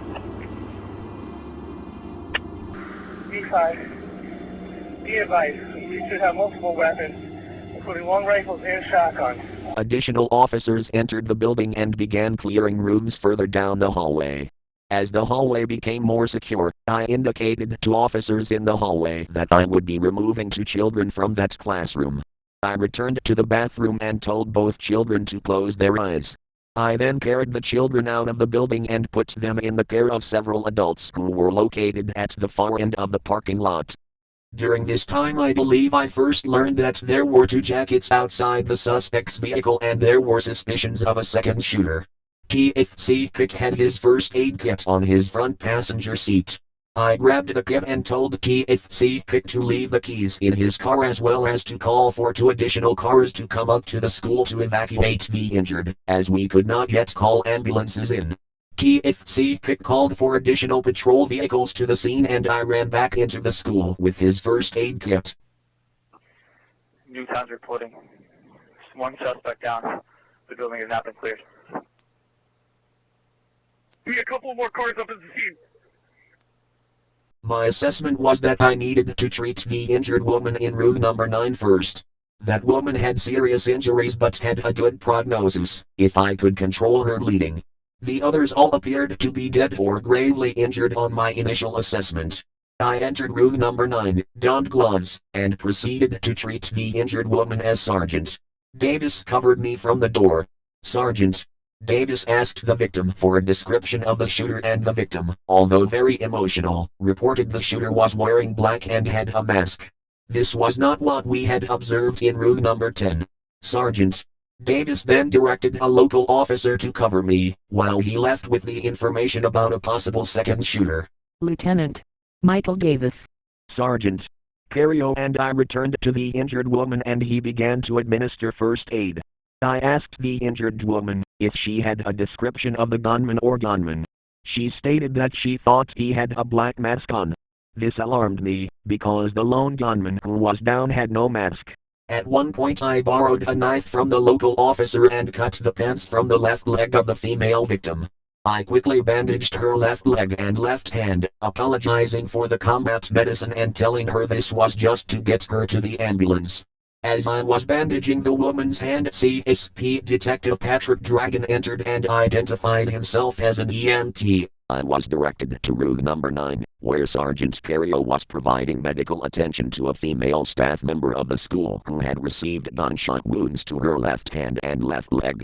After identifying myself as an EMT to Sergeant Cario, I asked for another set of medical gloves. State Police Emergency, what is the address of your emergency? It's Sandy Hook Elementary School. Yep, we have some officers that are on scene. Are you with anybody that was shot or injured, ma'am? I'm injured. Okay, where are you? I'm in my kindergarten classroom, room number 1. Are any children injured as well, or just you? No, just myself. Are the police here? Is it safe? Did any police officer come into your room, ma'am? What's your name? No. My name is out in the back there. I don't know if the police are here, if it's safe. There are police there. I want you to stay in the room. Is there a way you can barricade the door till somebody gets there? No, our doors are closed. Our doors are closed. I don't want to go out in the hallway. All right, just stay with me. All right. I see police officers I in the have back of another the... injury in the kindergarten class. Nobody's come to her yet. Kindergarten, where are you? And when you come into the building, where are you located, ma'am? Come into the front door, and turn left all the way at the end of the all the way at the end. The kindergarten classroom. Yeah. She's been injured. Her children are okay. The door is shut right now. What, are you shot or are you? I don't know. My foot's bleeding. I don't know if it was shot. Okay. All right. What's your first name, honey? My name is... Her first name is... She's in the kindergarten class. Her kids are okay, but she was shot. The kids are fine, yes. The kids are fine, right? Okay. Okay. Okay. All right. We'll get somebody to you as soon as we can, all right? But I don't want anybody leaving the room, okay? Can you barricade the door? The doors are closed. Your doors are closed. Are they locked?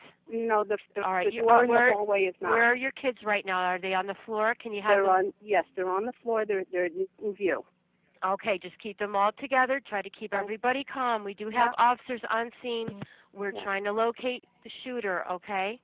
Yeah. All right, I'm going to stay on the line with you, okay? We'll get somebody to you as soon as we can. Okay. All right? You don't know if they got the person? No, they're looking. Do you know who it is, ma'am? No, I didn't. Did you see him or her, or you didn't see anybody? How many shots did you hear? Several. Several shots. Okay, all right, okay. So you have no idea. All right, well, we're going to get somebody there. Just stay with me, okay? Yeah. All right, you're going to be all right. Okay, the kids are okay? The kids are fine, yes. I have 2 other adults in the room. There's 2 other adults as well as you. Okay, Yeah. I'm going to stay with you. Is there a way you could put pressure on your foot? I don't think so. I don't know. Okay. No, I don't want to be, I'm near windows. I have a woman that was shot in kindergarten class. She's got a shot to her foot. They're barricaded right now, and they're with the children. Okay. All right, you're going to be all right, okay? Do you hear any movement out there or anything? I don't hear, my, the loudspeaker is on. There's activity in the office. Okay. I don't know I don't think they're aware that the all-call system is on if you have police officers in the office. Okay. You might want to let them know so that the rest of the school community doesn't hear what's going on. Okay. Just you said the PA system is on. Hold on one second. He's saying that the PA system is on. You can hear everything going on in the office right now throughout the whole school. Okay, all right. Just hold on with me. Can you hear officers or anything, ma'am? No, I just hear people crying and you hear people crying. Get okay. upset. Yeah. Okay, well, just talk to the children. Maybe if you can tell them a story or something, just to keep their minds off of it. Is your foot okay? Have you stopped the bleeding? No, my shoe was on. I don't want to take it off. Okay, all right. Okay. Did they come into your room? No. No, I don't know. My sneakers ripped. There's blood. I don't know. Okay, all right. That's okay, ma'am. That's okay. Reverberation or if it was shot. I don't know. Okay, do you think a bullet came into the room? You said all your kids are okay, right? All kids are fine, yes. Okay, all right. That's good. Okay, all right. Just are your kids okay? Yes. All right. Do you feel comfortable letting me go for right now? Yeah. Okay, because I'm going to take your phone number. Yeah. Okay. I'm going to call you back pretty soon if you want to put it on vibrate, okay? It's on vibrate, yep. All right, and I'll call you as soon as I can, okay? All right, thank you. They do know where you are, and we will get somebody to you, okay? All right, yeah, thank you. Bye. Hello, ma'am? Yeah. Hi. What do you got?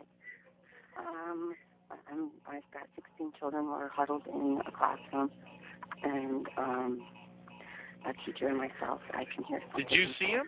No. You just hearing shots? Yes, I heard. Okay. Hold on 1 second, man. How long of a period of shooting do you think you heard? 20 minutes, 25 minutes. State Police Emergency. Hi, this is Leanne calling from NBC, Connecticut. I'm calling to find out if you guys are responding to a shooting on Dickinson Drive. We got help en route. We're not exactly sure what it is, but we're fielding calls right now. So. Do you know where the call came from? We're calling right now. We're really trying to get all these calls. So you're just responding to Dickinson Street? Is Yep. that Yep. confirmed? Yep. Yes. I then noticed Officer Chapman running toward me with a little girl in his arms. I opened the front door of the school for Officer Chapman and ran with him through the parking lot of the school. I heard him saying, "Come on, sweetie, come on, sweetie." I at first thought the child had fainted and then noticed all of the blood on her. We were running towards the ambulance that was near the back lot of Sandy Hook Firehouse. There were adults, that I believed to be parents, that were in the parking lot of the school yelling at us. I yelled that it was an insecure scene and that they needed to find safety and get back in their cars. Officer Chapman brought the girl into an ambulance and I got a ride back to the front of the Sandy Hook School by a Sandy Hook Fire Company golf cart. I began running across the parking lot towards Dickinson Drive with the girl in my arms, praying that she would live and telling her that she was safe, that Jesus loved her, and that I was protecting her. I stopped several times and got down on one knee to check her pulse. I saw multiple adult civilians at the far northeastern corner of the parking lot and police officers instructing them to get back and stay back.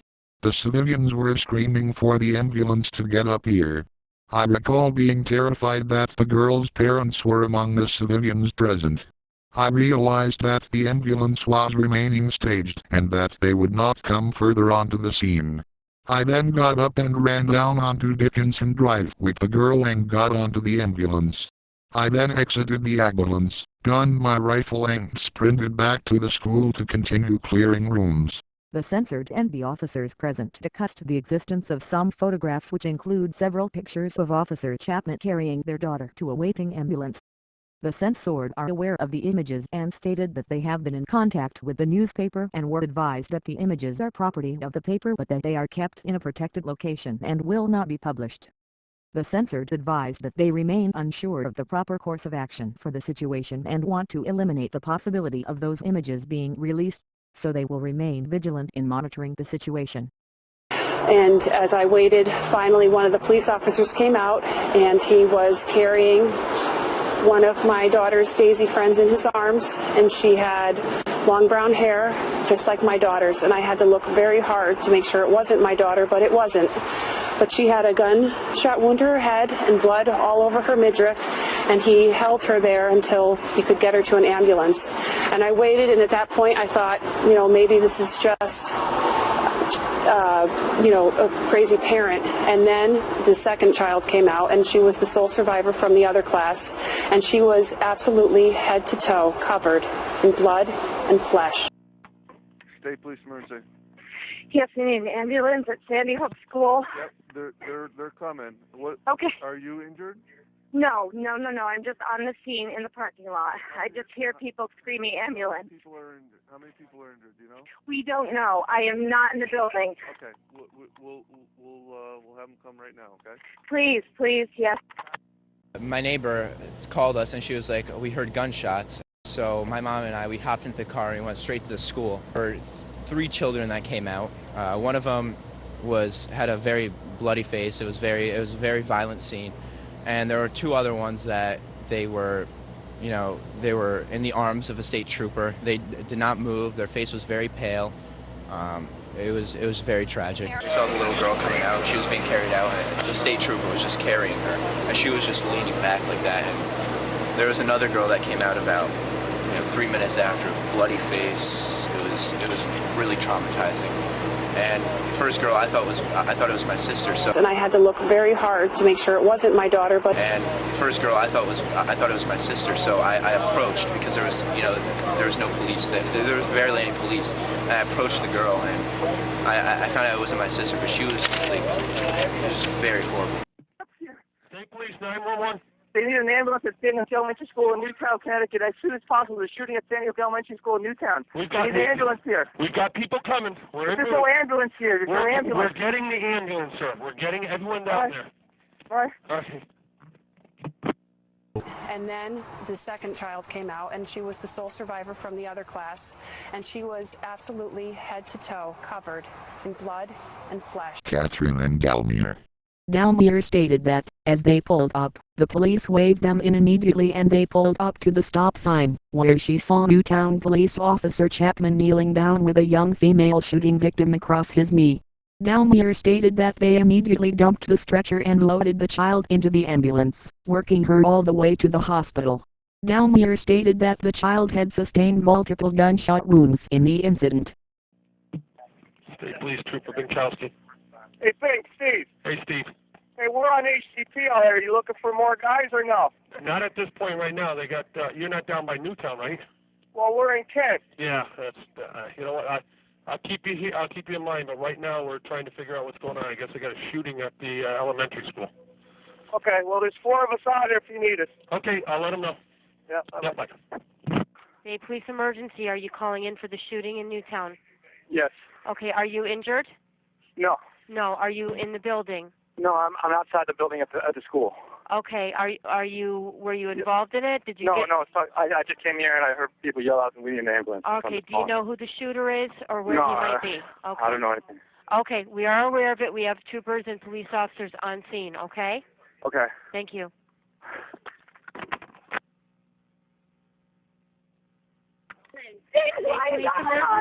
State police emergency. We need an ambulance. Okay. All right, listen, ma'am, I need you to take a breath. Have you been shot? 1 second. Have you been shot?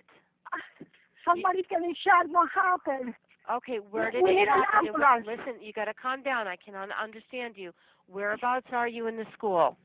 Sandy Hook School. What happened? I know you're at the Sandy Hook school, but where are you in the school? We're outside. You're outside. Somebody saw my daughter running. Okay, outside and they're getting shot. Okay, you got to calm down. Were you shot or was anybody near you shot? Anybody? I see a girl. Did you see? Okay, ma'am, you got to calm down, okay? Did you see the shooter? No. The policeman is here. Okay, so you're with the policeman? But we need an ambulance. Okay, where do you need the ambulance, ma'am? Yeah, because one girl got shot, and they asking for ambulance right there. They don't let to go to the school. Okay, where do you need the ambulance? In Sandy Hook School in Newtown, Connecticut. I know where in Newtown, but where are you? Are you inside the building or are you on the ground? Yeah, they asking. The people are asking for ambulance. I don't know. I'm gonna hang up. I'm gonna check on my husband. Okay. All right, we'll get somebody out, okay? Ma'am? Stand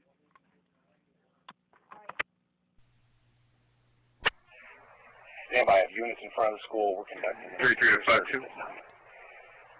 52's on Big Bird. for life of that. State Police, dispatch, ready, may I help you? Yes, I called yesterday about getting a copy of my fingerprints. Sir, can you hold on? Yes. State Police, 911, what's the location of your emergency? I need an ambulance to Shady Hook Elementary School in Newtown. Take a deep breath. Where are you in the school? I'm outside of the school. There was apparently a shooting. Okay, and People are screaming for an ambulance. okay, we have ambulances en route, ma'am. We have Thank police you. en route, okay? Do you have a victim there with you? No, I do not. Okay, yeah, we have help en route, All right. okay? All right. Thank you. And upon donning the gloves we then picked this woman up and placed her in a chair that had wheels on it and then began to wheel her out of the room and down the north hallway towards the front entrance in order to get the woman out of the school and to an ambulance, so that she may receive further medical attention. While doing so I grabbed the back of the chair, while Sergeant Carrio pushed the chair down the hallway. While Sergeant Carrio was bent down pushing the chair I provided cover over his back with my assigned duty weapon. That, before we exited the classroom another female staff member approached us and asked if the rest of the people in the room should follow us out, at which time Sergeant Carrio advised her that it was not safe to do so yet, and that she needed to get back under the table, where she initially been hiding. This woman then began to cry and repeatedly asked why and say that we could not leave them behind. Before wheeling the injured female out of the room I advised the woman who was crying that we would be back to get them and that they were going to be safe. He asked for gloves and I directed him to the first aid kit. Someone in the room suggested using a wheeled office chair nearby to carry her on. Detective Dragon and I placed the woman in the chair. One of the females in the room asked, "Should we follow you out?" I said it was not safe, we needed to evacuate the victim, and that they would be safe where they were. The woman immediately retreated to her hiding spot under some furniture. I wheeled the victim out the front door and stopped near TFC Kick's car. Upon exiting the school we wheeled the injured female to TFC Kick's assigned vehicle. After assisting Sergeant Carrio he then stated that I would need to go back into room number 8, because there was a child that was still breathing in there. At some point, as I attended to the female victim, I had directed Detective Dragon to return to one of the rooms at the front of the school to provide medical assistance.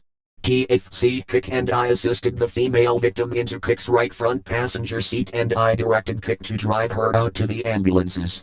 As we moved the victim out and placed her into the car, she repeatedly said thank you and God bless you. I then ran back into the front entrance of the school, down the north hallway and into room number 8. Upon entering room number 8, I observed a pile of children who all appeared to be about 5 or 6 years old.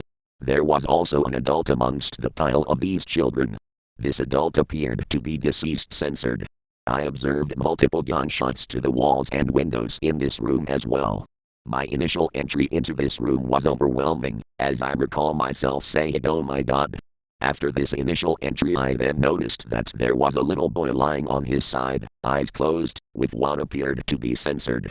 Once I had this little boy cradled in my arms, without cover I ran out of the room and down the north hallway to the front entrance of the school, where I exited and then placed this little boy down on the concrete sidewalk in order to perform a more focused survey of this little boy, before he could be placed into an ambulance. And outside, bloodstains on the ground.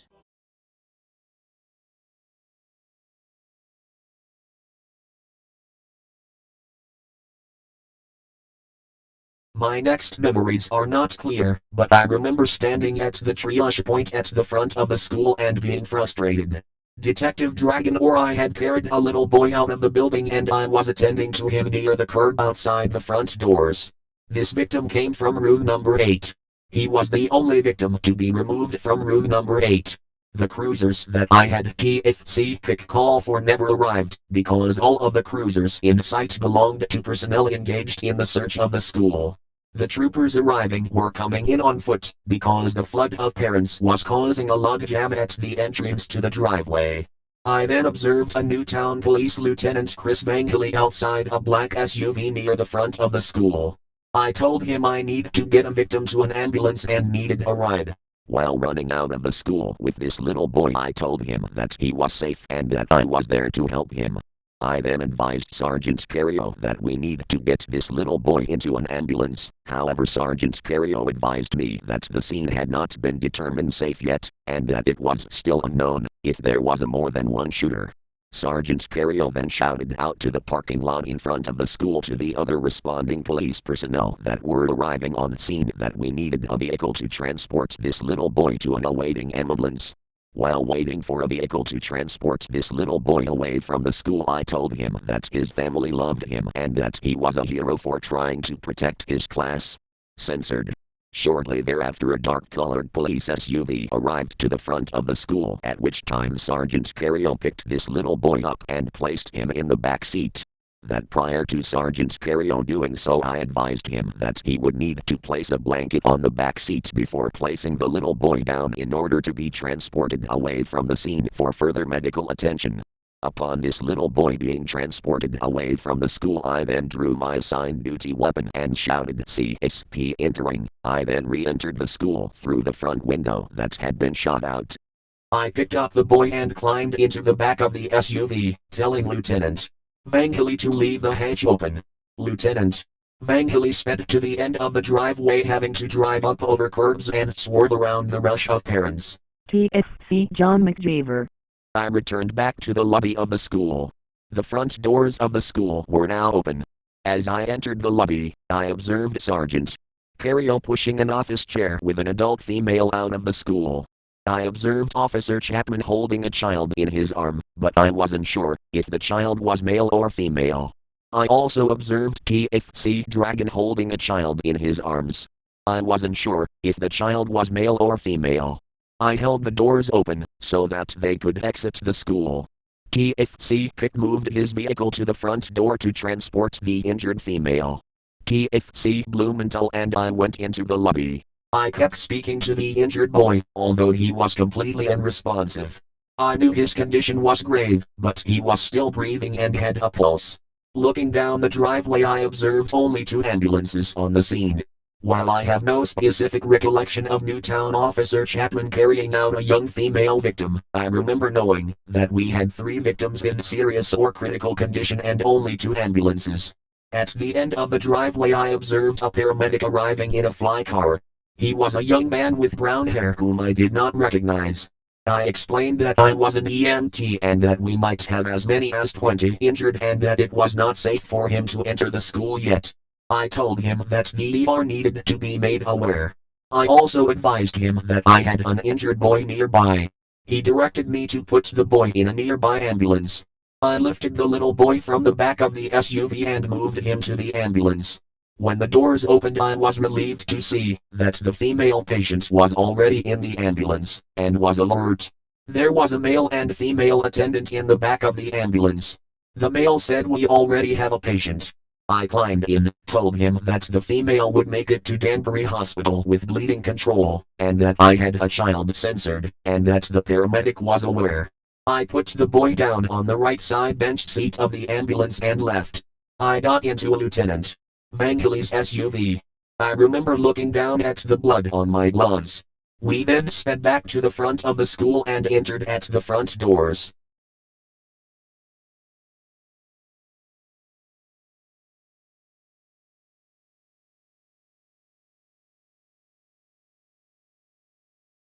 Lieutenant Christopher Vangelli. As I was nearing the school I noticed a state police sergeant, William Carriel, carry the body of a young boy out of the school and place the body on the ground.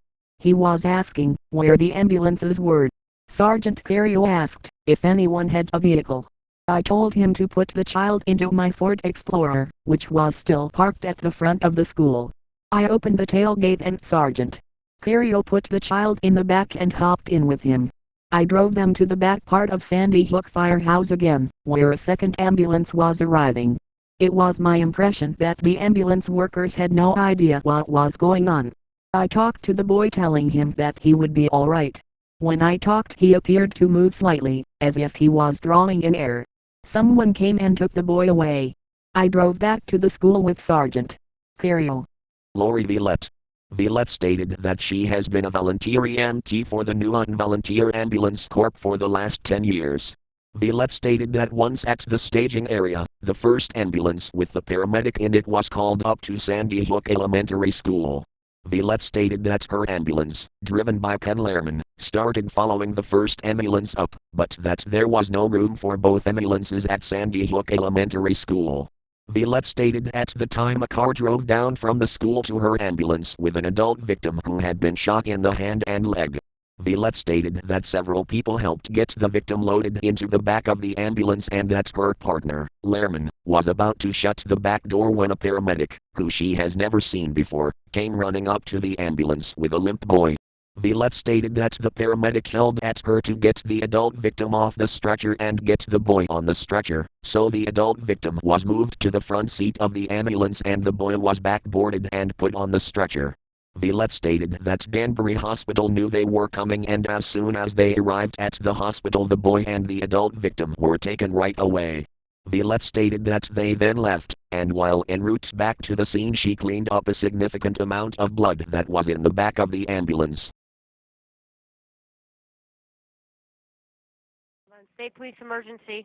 I'm in the Shady Hook School. I was online with someone in there. All right, are you injured, ma'am? No, I'm not. Okay, where are you locked in? I'm locked in room 23. You're in room 23. Nobody's injured, right? No. Do you know who the shooter was, ma'am? I don't. You don't. Okay, do you have anybody else in the room besides yourself? I have another adult and 16 children. Okay. You're not hearing any more shots, right? No. Okay, what's your name, ma'am? Okay, and someone did try to get into our door, but it's locked. Okay, all right, just stay where you are. Okay, keep the door locked and stay down. Try to keep everybody calm. We're still trying to find the shooter, okay? If you hear shots fired again, or if you do spot the shooter, please call us back, all right? All right, I'm going to let you go now, okay? They're on their way there, okay? Thank you.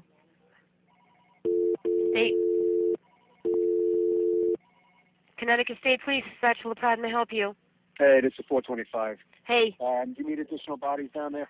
do we need additional bodies down there? I have Trooper Belanca from Troop B with Chris, to Steve Sorty. They're doing HCP. Do you want them to head down there?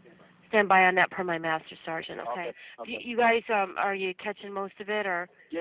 It's an active shooter. They have not found him yet. It's in Newtown, 12 Dickinson Drive. I guess we've got multiple people injured, and we're patched in with Newtown right now in Troop A and Troop L. So Okay. if we do need anybody inside the building or no? yeah, there's people that are injured in the building. We're still trying to get to some. You don't have the perp though. You don't have. No, they don't. Nothing. Okay. We don't know who it is. Okay. We don't have a description because so far everybody I've talked to did not know who it was. Okay. So we're still trying to find out. If we get more, I was letting a couple of the guys know. You're with Steve Sorty? Yeah. All right, I have Steve Sorty on my cell, so I'll text him with information when I get it as well, okay? Okay. All right, thank you, Terry. All Bye. right. No problem. As I pulled onto Dickinson Drive, I observed 3 CSP cruisers parked along the right shoulder. I drove past them and continued up to the school and parked at the northeast edge of the parking lot along the grass. I exited my assigned vehicle with my shotgun and observed Newtown PD cruisers parked at the left northeast front corner of the school. I did not see any police. I ran back toward 2 female teachers surrounded by children behind the dumpsters at the right front northwest corner of the parking lot and identified myself. I was wearing a dark hoodie and work pants with no visible ID. One of the teachers asked if they could leave. I told her and the children to remain until I could determine scene safety. I ran to the northeast corner of the school, where the Newtown PD cruisers were parked. I saw unidentified police on the back perimeter. 2 6 or 7 years old girls followed by 2 older, taller boys came out the east exit and approached. One little girl was heavily blood-spattered and dazed. I stopped the children and asked if they were injured. I physically checked the little girl for wounds, which were negative. Her friend said that she was alright and stuff got on her. I told the 2 to hold hands and go. The 2 boys appeared okay, as one was skipping, as they talked to each other, as if nothing had happened. As I turned, I saw State Police Detective Rachel Van Ness approaching. She greeted the children. Trooper Dennis Keene came up and offered to get his traffic vest from his trunk to identify me. I told him that I would get mine. I asked if the scene was secured and if troopers were inside. He related he did not know, but was aware of police forming up in back southeast corner of the school.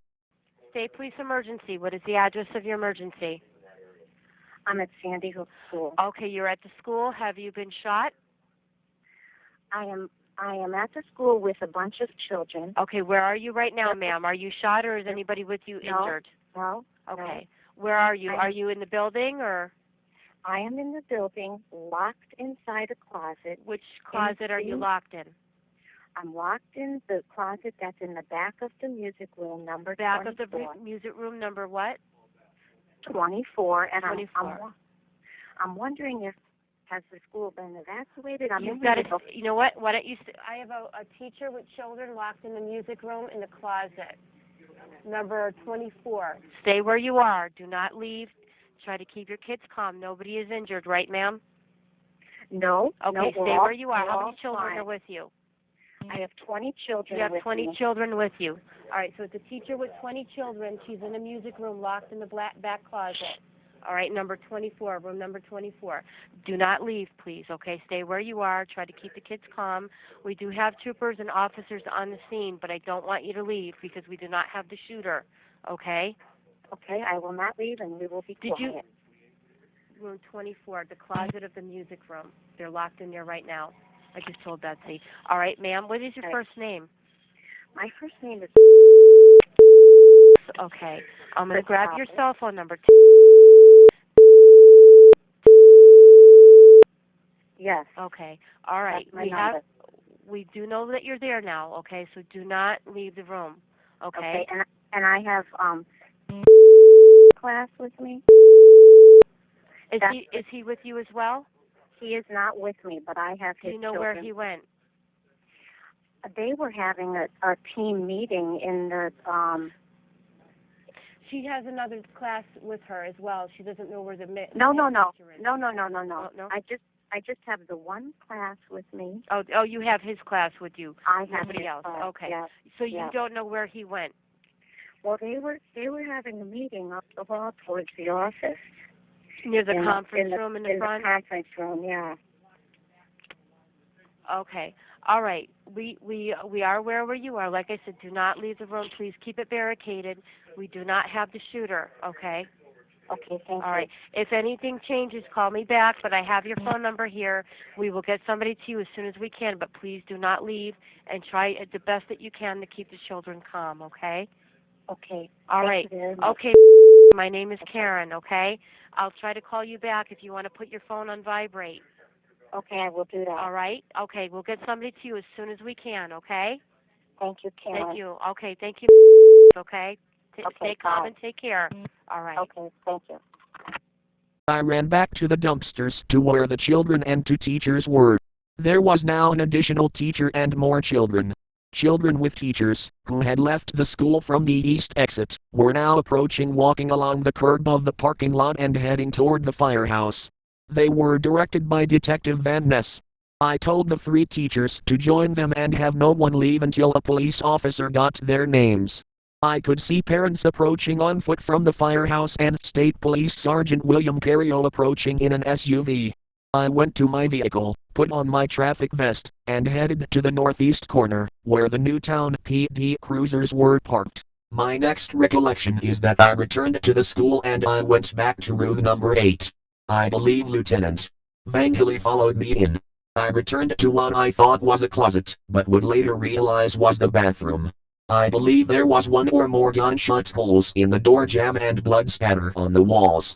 I began to realize that these children had actually been shot in this bathroom, not get in there. I also realized I had to check for possible survivors. As I prepared to check the room, I recall Lieutenant Vangelli standing behind me, watching across some type of furniture. TFC Cook was also providing me cover from somewhere in the room. I asked if anyone had access to a phone with a camera, as I was about to disturb the crime scene. I recall that TFC Guerra took out his phone, but there was some confusion and I did not wait. I later learned that Guerra took some photographs after I started moving bodies. My images of checking the children in the bathroom are not clear. I recall that the sight of the pile of children was unimaginable, and that some of the children had horrific injuries. Censored. I know that I began to systematically check for signs of life and remove the children.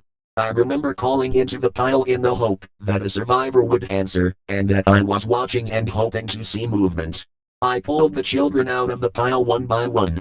As I did so, I placed their bodies on the floor in aisle of the classroom. I started nearest to the bathroom and placed the children in a row leading toward the entry door. I had no specific memory of how many children I removed. Censored. Remember being disappointed as I worked my way down the bathroom floor without finding any survivors. I stopped when I had 3 children left on the bathroom floor. I could access them and confirm that they were dead. I had no room outside the bathroom for any more bodies, and I could not justify disturbing the crime scene further to remove the remaining 3 children.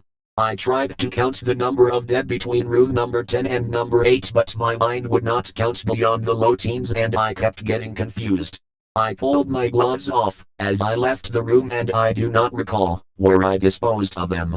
The northern corridor of the school was still being cleared as I finished removing children from the bathroom in room number 8. I took a position at the front of the building near the cafeteria, cover the cafe and the right hallway.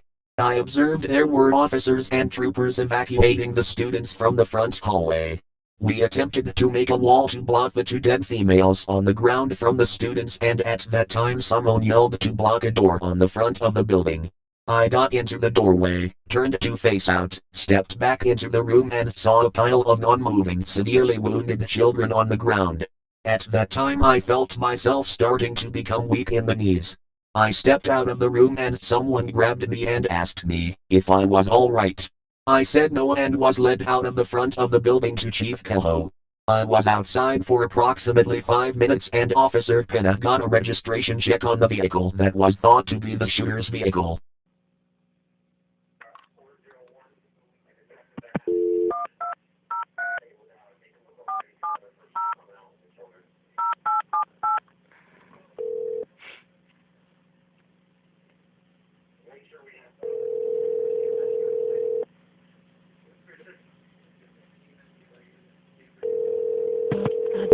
up the phone.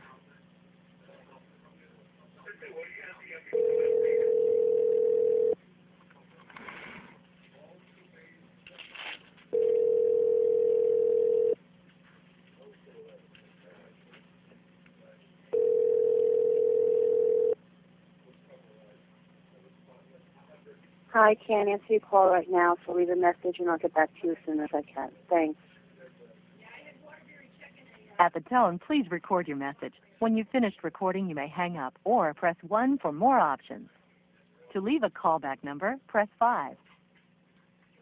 Enter the phone number. To end, press pound. Number 911.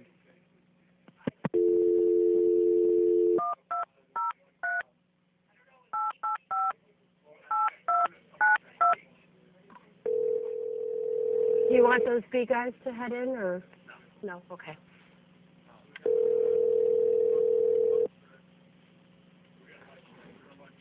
Hello? Hello, is this? Yes. Hi, this is Karen at the State Police. Are you okay? I'm okay. Okay. Has anybody come to you yet? No. No. Okay. How many people are in the room with you? 16 children and 2 adults. 16 children and 2 adults. Who are the adults' names? It's, yes. Okay. And I've got your name. Okay, so you have 16 children, and again, nobody is injured, right? No. Okay, and you're room 23, and you have the room barricaded. Yes. Okay. All right. I'll call you back as soon as I can, okay? Okay. Just stay put, like I said, okay? Okay. All right.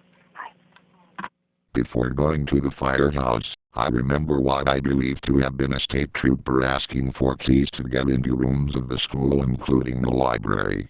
I had a set of keys in my pocket for the middle school, which I gave him, as I believe my keys contained a master. I observed police at the back of the school and more on the perimeter. I took the safety off my shotgun and ran across the front of the school, where I believe that I passed Newtown Police Officer Michael McGowan, as I went through the front door. Newtown Police Officer Leonard Pena was positioned along the wall of the main office, scanning the north corridor front of the school. I asked him, how many shooters?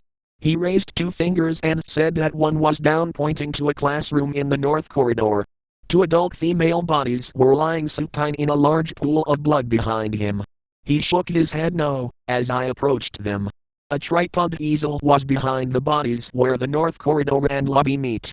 The north corridor was empty and silent. I entered the first room in the north corridor located on my left, room number 12. The classroom appeared empty. I opened the door to a small closet which held supplies and left that door open. I did not observe any other doors in the room. As I stepped back into the corridor, I saw .223 casings on the floor and a rifle magazine further down the hall, and suddenly became aware of the smell of gunpowder and blood. As I entered the second classroom, room number 10, I observed the shooter, a white male, on his back with a gunshot to his head that appeared self-inflicted. The shooter appeared to be the age of a high school student. A .223 Bushmaster rifle was on the floor further into the room away from the shooter's feet. I suspected the rifle had also jammed. The rifle was lying port side up with the charging handle fully extended to the rear, a maneuver a shooter would perform if the rifle had jammed or overheated. There were .223 casings all over the room and into the hall, as well as 230 round .223 magazines taped together, fashioned in a way to facilitate easy speed loading. There was no magazine in the rifle. I entered the third classroom, room number 8, and observed an adult female teacher to my immediate left. It appeared that she was trying to cradle and protect them. This scene was horrific and doesn't leave my mind. I stopped counting causalities at this point. There were no signs of life. The building was quiet. I continued going throughout the next classroom, number 6 and number 4, along the front of the school. They were empty and appeared intact. As I stepped out of classroom number 4, I could view the east corridor. There was shattered glass and a shotgun shell amongst the charts in the front of the east door exit. The lobby door and east door were breached in a similar manner. I believed there was a second shooter. Toward the end of the east corridor, I saw Newtown Detective Jason Frank and unidentified troopers that were further behind him. I felt that I had missed something and began to retrace my steps back towards the lobby along the front of the school. When I entered classroom number 8 where the teacher and children were, I again checked for signs of life. I went into classroom number 10 and did the same. When I exited the room, State Police ESU Sergeant Christopher Bertolano was in the corridor in front of me. He related that ESU was coming and that we should form up in the lobby for a sweep. We gathered in the front of the main office before the first classroom, where I met Sergeant Cario. We spoke briefly. I then saw State Police Lieutenant Michael Hofbauer, Master Sergeant Davis and Newtown Police Lieutenant Christopher Vangel. They were standing in front of me at the doorway to the first classroom. State Police ESU tactical team was gathering. The four aforementioned then entered the first classroom again. Sergeant Cario yelled, "There are kids in here." I asked, "Are they alive?" He said, "Yes." I heard someone inside say, "Everybody hold hands and close your eyes." I then said, "Let's make a human chain across the hall, to block the children's view of the two female bodies." The children were led out of the classroom down the north corridor and exited from the east exit. As we entered the lobby again, I stepped outside, where I was met by State Police Major Crime Commander Lieutenant David Delvecchia. Lieutenant Delvecchia assigned me to interview the suspicious person being detained at the Newtown PD. On my way to the Newtown Police Department, I returned home and changed some of my bloody clothes. I then proceeded to the Newtown PD. And so the teachers, we heard like lots of bangs, and we thought that it was the custodian knocking stuff down. We heard screaming, and then a police came in. It's like, "Is he in here?" Then he ran out, and then our teacher, then somebody yelled, "Get to a safe place." So we went to the closet in the gym, and we sat there for a little while, and then the police were knocking on the door, and they're like, "We're evacuating people." And one of the things she said about her son, who's 10 years old, is that he was in the gymnasium at the time of the shooting. And he was in there, the gym class was going on, and they started hearing bang, pop, pop, bang, bang. And it got louder and louder, and the gym teacher, she said, gathered all of the children into the corner, and they just waited and waited. And then through the door came a police officer, and they said the police officer gathered all the children together and said, "We're going to run as fast as we can, kids, out the door to the firehouse." Connecticut State Police Dispatcher LaPrade may help you.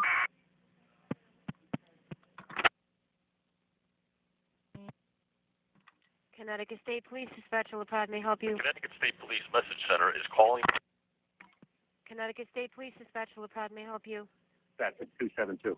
Hey. All right, we have people going out to Dennis Keene. They're taking a head count as they go out that way. They're taking a head count with Dennis Keene. I have with Dennis Keene and Rachel Van Ness. Rachel Van Ness and Dennis Keene. Okay. They've got the perimeter where the parents are back, and we're taking the kids out to them. All right. All right. We're gonna need multiple ambulances. They're going to need multiple ambulances. And there's multiple KIAs. Multiple KIAs as well, per Sergeant O'Donnell. Multiple. Killed in action. Okay. No, you said we have multiple deaths here. Multiple deaths, he's saying. Okay. All right, and so Timmy Loomis wants to talk to you. I have some kids that are trapped in a couple of the rooms as well. Number 24. Number 20. Number 24. It's at the back of the music room. They're locked in the closet. And then room 23, 2 teachers and 16 kids. They're okay. And in the kindergarten class, I cannot get a hold of her now, though. Room 23, room 24. And then the kindergarten class. Kindergarten class. Yeah, she was injured in the foot. Hold on, I'm going to give you Timmy Loomis. Hold on. Okay. All right, so he's saying... Hi, Sarge. Tim. Kidding. We're still searching. You're the only one I can get contact with down there. I hear you. I'm in and out of the building. We have multiple in the double digits of deaths here. Okay. So it's not good. We're still clearing rooms. We have one suspect down, deceased, but we think there's a second shooter. We're not sure. There's multiple casings and magazine clips and weapons all around the building here. Okay. Do we have any description on this guy? No. The only thing that plate I gave out to you, I don't know if that's the car we think his gun's It comes back to a female. Okay. Yes, that's the only thing we have. Run any males with that last name. Out of Shady Hook, too. Okay. Yeah. See what we can get with that. All right. Okay. Yep. And you have people on scene where they are and what they're doing? Yeah, I mean, there's everybody here, Timmy, but we've got... Well, I know that. I'm just trying to get a ballpark on where they are, because I don't have a schematic of the school. No, it's just a big square. It's a giant square, and we got people on the roof. We got people in and out of every door, every closet. How about an outside perimeter? Do you think we need it? Yeah, no, there's a perimeter set up. We've got guys everywhere out there in all different departments, but we're trying to hoarding the kids together. The ambulances with Dennis Keene and Rachel Van Ness and the parents. Because as far as I can see, all our guys are in by the school. We don't have an outside perimeter in case this guy blows out. Yeah, 098 and 401 are the ones by, with the kids. There's so many guys out there, I can see all gray shirts. I just can't tell you who they all are. Okay. So we definitely know this guy's still in the building? We think there's another one in the building. We have one deceased. No other shots fired? No other shots fired. We have one deceased. We're not sure about a second shooter at this point. Okay. Okay? Yep. All right, thanks, Tim. Yep. Okay, bye-bye. TSC John McJaver. Pick moved his vehicle to the front door to transport the injured female. TFC Blumenthal and I went into the lobby. We bypassed the first room and the second room, because we were advised that those rooms were already checked. We entered the third room and observed several bodies down. I was advised that they were deceased and unable to be saved. We continued to clear rooms to the end of the hall. We entered the first room on the adjacent hallway and observed children and one injured teacher. The teacher had an apparent injury to her foot. We escorted all the children out of the school through an adjacent exit door. We directed them toward the parking lot and turned them all over to other officers who were leading them toward the firehouse. We re-entered the school and continued down the hallway to the left. I observed an exit door with the glass broken out. I was not sure how the glass got broken. We continued to clear all the rooms in the hallway. A while later, Detective Walkley asked me to take a post in the hallway outside of room number 10. I stood there for about 20 minutes and then was relieved by Lieutenant Del Vecchia.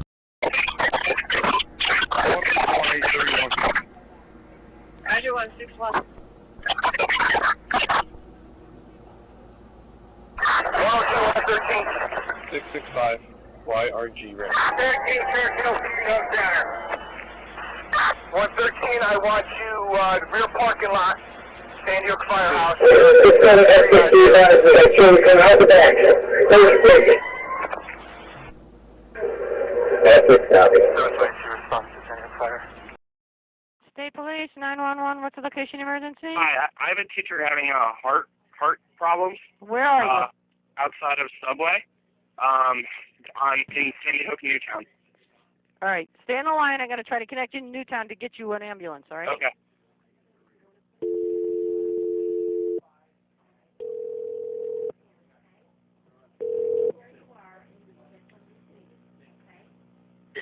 Newtown 911, what's the actual emergency? Hi, I have a teacher who's having a heart problem, her chest Where? pain, outside of Subway in Newtown. We were just at the shooting and we ran away and she's starting to have heart At problems. Subway? Yeah. What's the address of Subway? It's in Sandy Hook, Newtown. It's right... Right on Churchill Road? 117 Beecher Chair Road. I'm sorry, what's the address?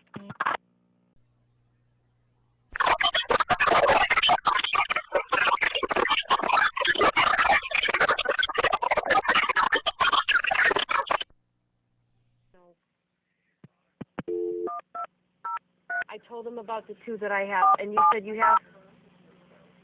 Yeah, you just said that, multiple KIA. He didn't.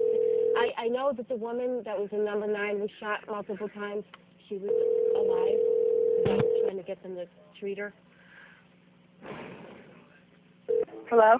Is this? Yeah. This is Karen with the state police. Is there somebody with you yet? Yes, I'm outside. My class is outside. There's You're police outside. all over the building. Okay, okay. Kindergarten is out with the kids. You're okay? Yeah. Are you being treated for your foot? I guess somebody's going to come over. I just Okay, wanted are to your make kids sure that okay? Yeah. Okay, I called you before and I didn't get you, so I just want to make sure you're okay, okay? Yeah, I'm good. All right. All right, you take care, okay? All right, bye. Thank you. All right, bye. Julia Rashiauli. I am a Newtown EMT. I went to the back of the firehouse where secondary triage was set up. Almost as soon as I got there, Censored was brought down to the triage area. She was shot in the foot. She said that she heard a noise, looked outside the door, heard more pops and then closed the door to her classroom. She said she never saw anyone in the hallway or who the shooter was. She was transported by Storm's ambulance to Bridgeport Hospital. Hey, it's Karen. Hey, right now they don't have the shooter still. They still got a lot of people in there, and there's multiple deaths on scene. Really? Yeah, multiple KIA. That's what one of the sergeants said. Yeah, so I think there's two shooters. Two shooters, possibly. Really? One of them might be dead. We're not sure, though. Do they have any of them or anything? Jesus Christ, this is so a nightmare in here. It's bad. It's. All right, so one shooter out, possibly another shooter. Possibly two shooters, multiple KIAs. I don't know. I think they're mostly adults. I don't know about kids. This is Any male or female? Nancy Land. Okay, I gotta check for suspect here. But all right, thank you. Connecticut State Police, Dispatch La Prade, may I help you?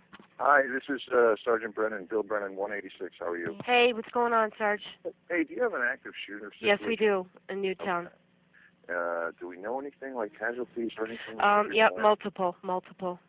Really, kids? I don't have the particulars yet. Boy, okay, all right. Is it at the Newtown School or no? Yep, at the Newtown School, the Shady Hook Elementary. Shady Hook Elementary. All right, yeah. I won't bother. Okay, I gotta go because our lines are lighting up. All right, bye-bye. State Police, 911, what's the location emergency? Hi, it's in Newtown, Connecticut. Okay, where in Newtown? It's at the Sandy Hook Elementary School. Okay. There was a shooting. My mom is a teacher there. She just texted me and told me to call you and tell you that she's locked in a closet with 18 kids. Okay, what did she tell you? Did she actually tell you where she was? Yeah, she said she was in a closet, in a closet behind the kitchen. Behind the kitchen?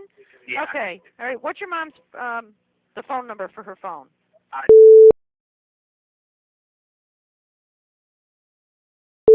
She has 18 students with her there? Yeah, 18 kids. All right. You said? Yeah. All right. They're slowly clearing the school, and they will get to her. Is anybody injured? No, I don't think so. She said everyone's okay. Okay. Can you text her back and let her know that they're slowly clearing everybody out of the school and to just remain where she is until the police come for her? I will do that. Thank you very much. Okay. All right. Bye. All right. Bye. I believe I rechecked the victims in room number 10, and I next went to room number 12. I remember saying that we needed to search the rooms again to check every area where a child could hide. It is my impression that this was my first time being in room number 12. On a first sweep I did not find anything on the east side of the room. I then heard a noise from the southwest corner of the room and recognized that a wheeled bookcase was likely concealing a bathroom. I froze when I heard the noise and Lieutenant Vangelly looked at me. I moved toward the bookcase and announced State Police. I pulled the bookcase aside and exposed the bathroom door. I could hear children talking and continued calling to them. An adult female voice asked for a badge. So eventually what happened was the police came and started knocking, and obviously, I was completely beside myself, and I said, I don't believe you. You need to put your badges under the door. So they put their badges under the door. I couldn't get to my badge, but Lieutenant Vangelly pulled his off and it was passed under the door. One of the children said it is the police, after the badge went under the door. The female voice then said something about us needing a key to get into the room. I said, if you're really a police officer, then you would have a way to get in here. You would have a key, or you would have gotten it from the janitor. If everything's okay now, you would have found the keys. So he had the keys. I tried to talk her into opening the door, as one of the members of CSPESU ran out to find a key. After telling us to get a key, the bathroom became very quiet and I became suspicious that something was wrong. TFC Fawnin arrived with a key which he handed to me. I was so anxious that I bent the key in the lock. I was able to push the door in only a few inches before there was resistance. I realized that the children were packed so tightly into the bathroom that I could not open the door. Most of the children in the bathroom appeared to be frightened and were crying. I had to squeeze the children out of the bathroom one by one and passed them off to waiting police officers and troopers. The last one out of the bathroom was the teacher, Catalin Royd. SH was very emotional that I had to persuade her to come out. The troopers and officers then worked together to get the children out of the building as a group. I remember it being apparent that our active shooter training was adequate. We then continued to clear the southwest hallway and evacuate children. We then moved up the northwest hallway. Officers stated that the rooms had already been checked.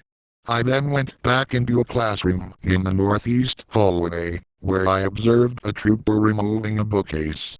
The bookcase was in front of the bathroom door that I did not see on my initial clear. Inside the bathroom there were children and an adult female yelling. We were trying to get her to open the door and telling her that we were the police and they were safe. She replied, "Go away and I don't believe you." Someone slid a badge under the door and it opened slightly. We then pushed the door open and removed the children one by one. I told them to close their eyes and walked them out of the classroom. I brought them out of the building through the exit in the eastern corner and passed them to someone who was going to take them to the firehouse. I sprinted back into the building, where I was instructed to take a post on the doorway of the shooter's classroom and control access. Paramedics arrived and began their mass casualty triage process.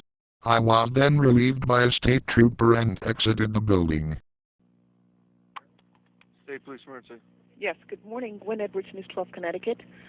Trying to get information. We're still fielding calls, so if you Just can call need back. to confirm if there was a shooting at the school. We're going to a call at the school. I know that.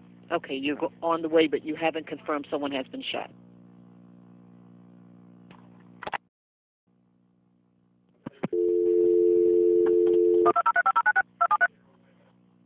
I'm getting them out of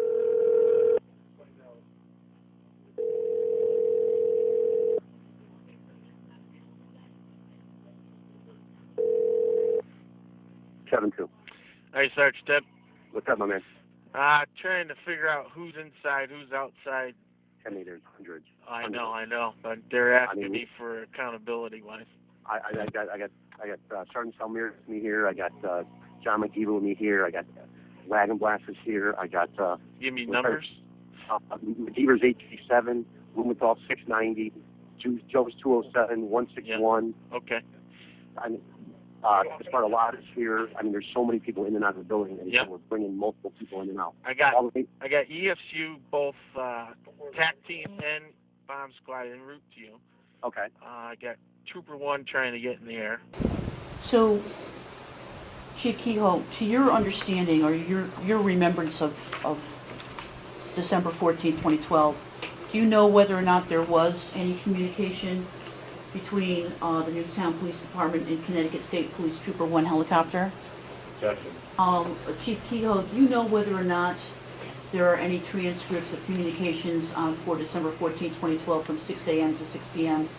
between the Newtown Police Department and the Connecticut State Police Trooper 1 helicopter? To the best of my knowledge, there are no communications. No communications? That's correct. There were no communications between the Newtown Police Department and the Trooper 1 helicopter for the state police that day. Her question was transcripts of communications. So do you mean to say, to your knowledge, there's no transcripts of communication? Well, I think that was your question. that was my question, but I think his testimony is what it is. I guess I respectfully take issue with Your Honor asking if he means to say. No, all with due respect, sir. Understood. Clarify your answer. It wasn't quite on point. So it could read once if there's one thing and you may have meant something else. Are you aware of any transcript? Objection to counsel redirecting my testimony. My question. I appreciate that, Attorney Frank. I'm all set. So, Chief Kehoe, do you know whether or not there's any audio of communications between your department and the Trooper 1 helicopter for the state police on that day? There is no audio, to the best of my knowledge. Okay. There was no communications. Okay. So how did Trooper 1 know where to go? when it came to the scene of the Shady Hook Elementary School on December 14th, 2012? The Connecticut State Police were also on site, so I'm assuming that they told them where to go. Okay. So your testimony is that there was absolutely no communication between the Newtown Police Department and Sergeant McLean, the pilot of the helicopter, Trooper 1 helicopter. Is that correct? I could not find any evidence of any communications. Is that unusual? Connecticut State Police had taken over the crime scene, so it's not unusual. Do you understand what this document is? Do you recognize it? I'm only reading it. It's a Trooper 1 flight log on December 14, 2012. And can you read the description? Objection. Document's not in evidence. It will be. Would you like Not based on this testimony. Well, to let's... put into evidence? I'm requesting that it be put into evidence at this time. And what's the relevance of this? It's a communication. It purports to evidence a communication between the Newtown Police Department and the Trooper 1 flight log. This witness cannot authenticate a Trooper 1 flight log from state police. So you don't believe that this you is what it recognize is? this document? Is this a Newtown document? No, it's not. So Chief, I'm going to direct your attention to the Trooper 1 flight log. Would you read the description of this flight log? It's on the right side in the box. Assist Newtown PD with the search for a suspect involved in an active shooter incident at Shady Hook Elementary School. Provide CSP tactical team with surveillance during their search for a suspect in a residence. Assist CSP WDMC with obtaining photos of actor-shooter scene. Thank you. Who on your police department would have been the coordinator in terms of communication between your department and the state troopers who appeared on the scene? Probably two officers. One would be Lieutenant Vangeli and Sergeant Holgren. Do you know that for a fact for that day, or are you said probably. Is there any reason why you would doubt that?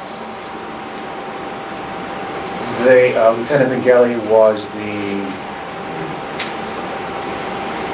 shift commander. Okay.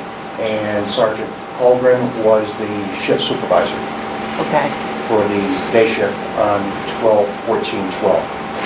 And would they have been in communication with Trooper 1? I would not know. You don't know? You don't know. Okay. So how would the Trooper 1 pilot Sergeant McLean, have known that there was an alleged suspect in the woods? Objecting speculation. He's a chief. He's an expert. The helicopter knew it didn't know. Sustained. Okay. I got Trooper 1 trying to get in the air. Okay. Any other news on the second suspect?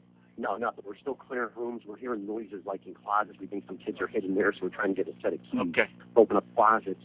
We have one kid down, which is a shooter. And like I said, we have multiple. What's he look like? Is it a kid, guy? We're assuming a guy. They're saying like a male, but we don't have any description. You don't have a description or anything? Yeah. Because that car comes back to a Nancy Lazzie. Nancy Lazzie? Lanza. Okay. And it's a 2010 Honda Civic, black. 3040. Why do you think that car's the suspect? That's where there was a gun or something, a magazine right by that car. A gun and a magazine by the car. Yeah, and that was parked right out front. Okay. All right, we're trying to get info on that car. If you got a Newtown guy that maybe backlogged the 911 book on Nancy Lanza. Yeah, I mean, these guys are just the patrol guys here. They're not. We can call their dispatch and have them do that. Okay, they're not answering their phone. Okay. Yeah, no, these guys are all just patrol guys. Got one lieutenant here. You got two sergeants and a lieutenant there? Yeah, I've only seen one lieutenant. I haven't seen any of the sergeants. All right. I'm going to try and meet up with 040, let them know about the TAC teams and the mom squad. Yeah, and if you can give me a count on who's in and who's out, and Okay. if we're still searching. Okay. No, we're definitely still searching room to room. We're definitely going room to room still. Okay. Okay. So you're inside going Yeah, room I'm to room. inside right now. Yep. Roger that. Okay. Yep. Officer Pena advised Chief Kehoe of the address, 36 Yogananda Street. Chief Kehoe stated that he wanted units on the house ASAP. I advised the chief that I would take a team to the house. There were troopers involved in the conversation and they made up the team. The residents at 34 Yogananda were evacuated as well as the two homes immediately in front of 36 Yogananda Street. Troopers evacuated any homes on the other side of the 36 Yogananda Street. We set up a perimeter. State Police Trooper Binkowski. Hi, this is Bob Miller with the News Times in Danbury. Yes. Do you guys have anything about the shooting in No, Newtown? it's active at this time. We have nothing that we could say to the press. We're really busy with this thing right now, sir. I'm sorry. Okay. All right, thanks a lot. Bye-bye. State Police 911, where's your emergency? Hi, so I'm at the firehouse in Sandy Hook, and I can't find my son. I heard that there were 10 first graders perhaps running down the road that may have been picked up by somebody. Can you confirm that you have some children? I can't confirm or refute that. I don't know exactly where we have. We have staging areas with kids in it and adults in it. Okay. Okay. So it's aside from the firehouse, we have a ton of kids at the firehouse. Are there kids at other locations? Okay, hold on a second. Thank you.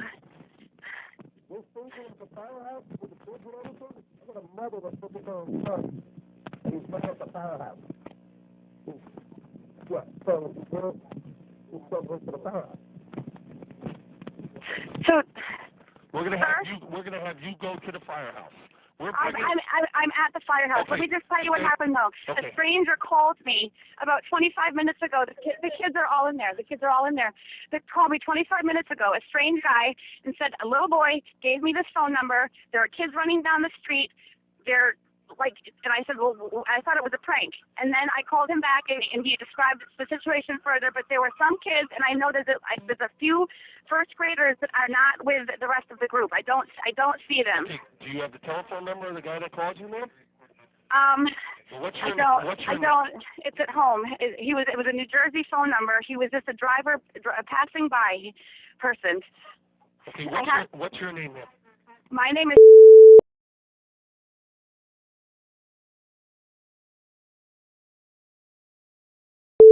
Kids are in there. Okay. Give me your telephone number.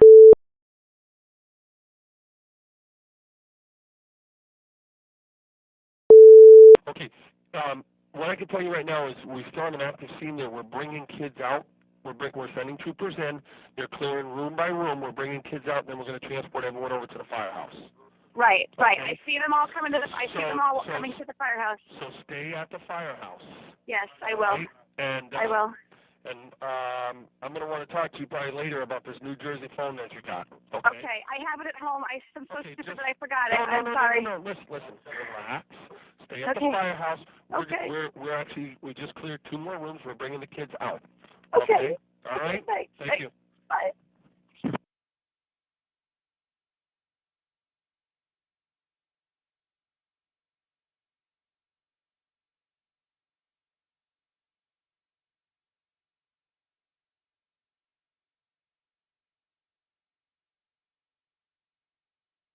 Are in the hospital at this hour in very serious condition. We know there was at least 1 gunman now confirmed dead. And outside, bloodstains on the ground.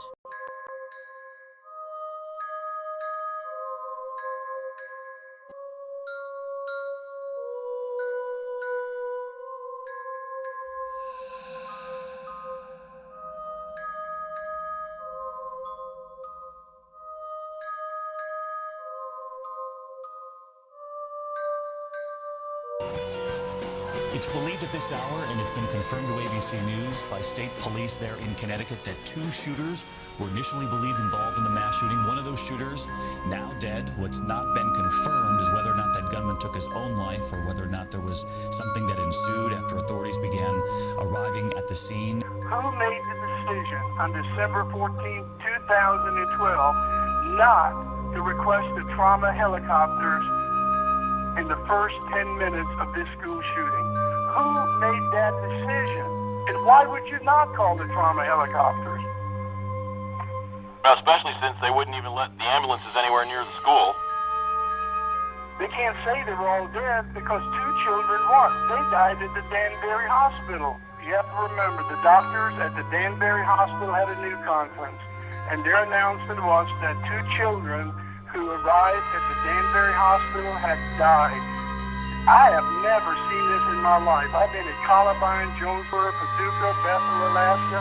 I have never seen Connecticut State Police or Newtown Police or any police agency not allow paramedics and EMTs inside the school to treat the seriously injured or those clinging to life.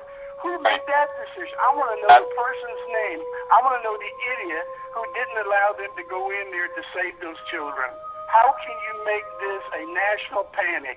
How do you create national panic and fear but not follow the first responder protocols that everybody's been training in? I can challenge you. You look at every training video they have in Newtown or Sandy Hook when they have supposedly an active shooter drill sponsored by FEMA. Remember FEMA, Homeland Security? Guess what lands every time during the drills? Chopper. Trauma helicopters. Now they're doing it with practice. You have supposedly 26 children dead and stabbed, and you don't even bother to bring the best medical care in as quickly as possible. And what the listeners need to know, I called Lifestar Helicopters out of Hartford, Connecticut.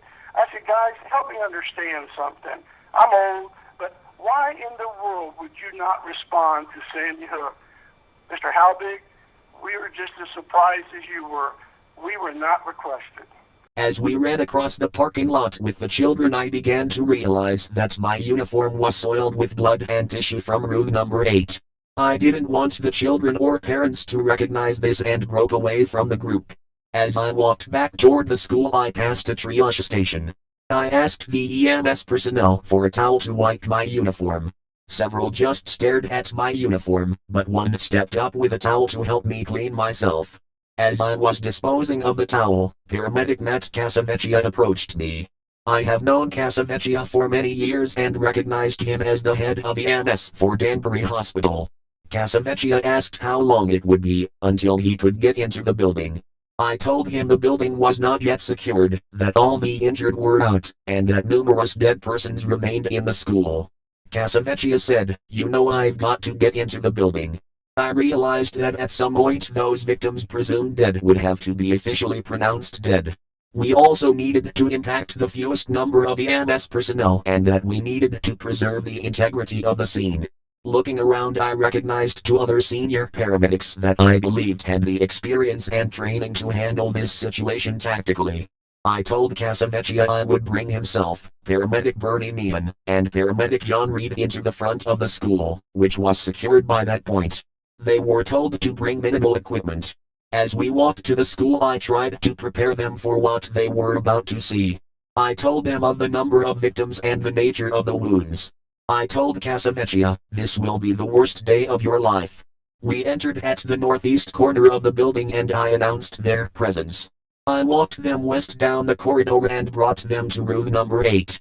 They were told the locations of the victims and several troopers were assigned to remain with them for cover as well as to protect the integrity of the scene. I then became part of a team following ESU personnel as they cleared the building. Bernie Meehan. Meehan stated that Sergeant Perio then escorted Casavecchia, Reed and him into the building to begin patient assessment and treatment. Meehan stated at this point it was still unknown if there was another shooter, so they were escorted by troopers as they moved into the building. Meehan stated, as they entered the first classroom, room 10, he saw the victims to the left and said, "Holy shit." Meehan stated that they then did a quick assessment of the victims and found one child victim without a head wound. Meehan stated that Casavecchia moved the student to the doorway area, where they evaluated the student victim, but it was apparent that this victim was deceased. Meehan stated that they then went to the next room, over which he identified as room 9, and saw a deceased adult with a .6-bore handgun and a Glock handgun holstered. Meehan stated he saw an AR-15 in the classroom but not right next to the deceased adult. Meehan stated that an assessment of all of the other victims in the classroom revealed no survivors. Meehan stated that they then went to the 2 victims in the hallway who were both expired.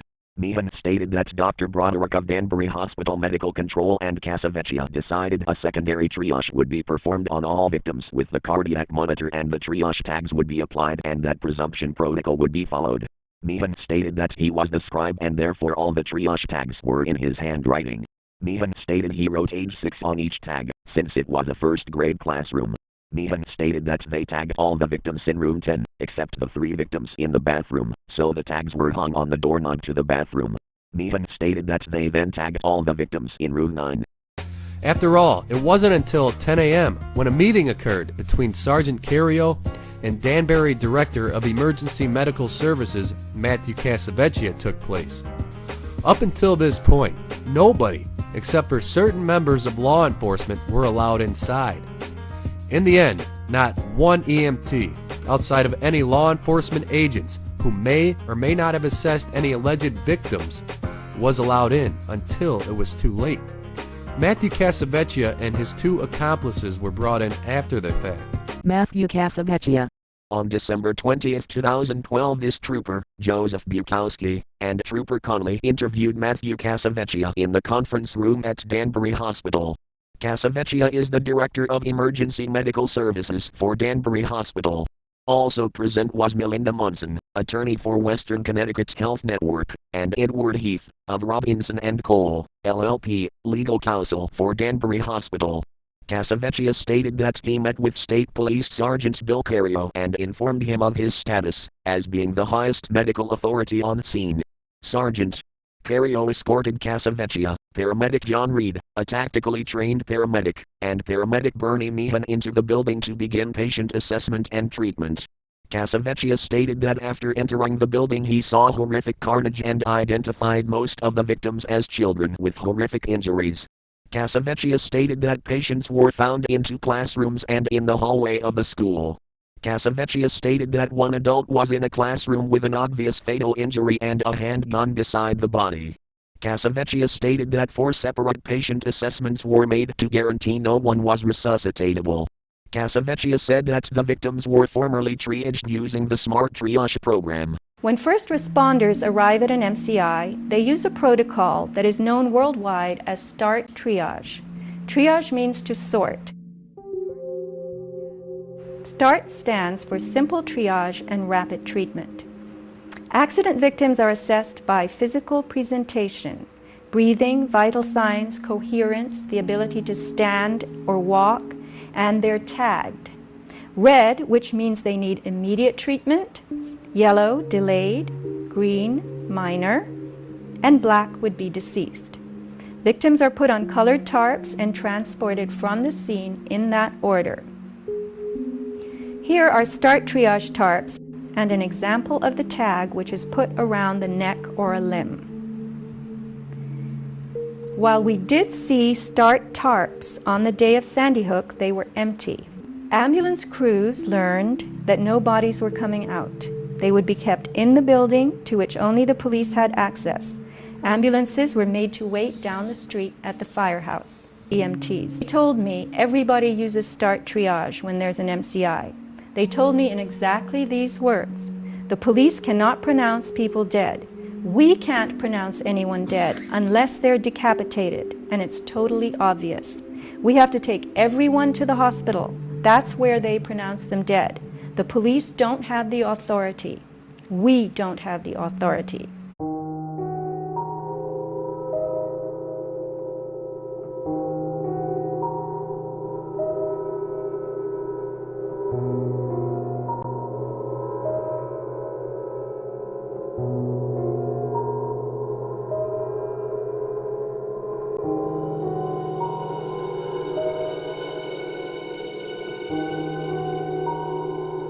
They told me to close my eyes. They took my arm and they guided me out. They said, "We'll guide you out. We want you to close your eyes until we get to the parking lot."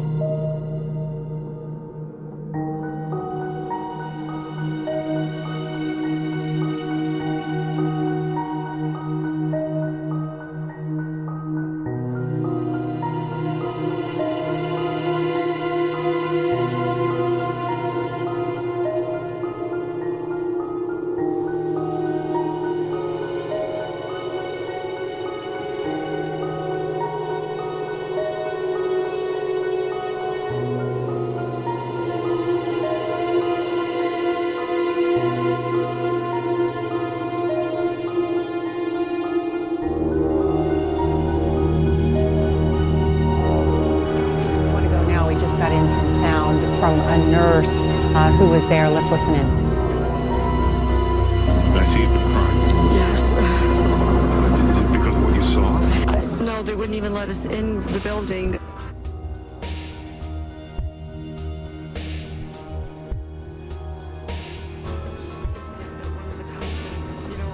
Thing he'd ever seen in his entire career, but it was when they told the parents, all these parents were waiting for their children to come out. They thought that they were, still alive. There's 20 parents that were just told that their children are dead. It was awful. And you were unable to do anything. You weren't get out of Right. We knew at one point they asked the ambulances to leave, that they didn't need them, and we knew that that wasn't.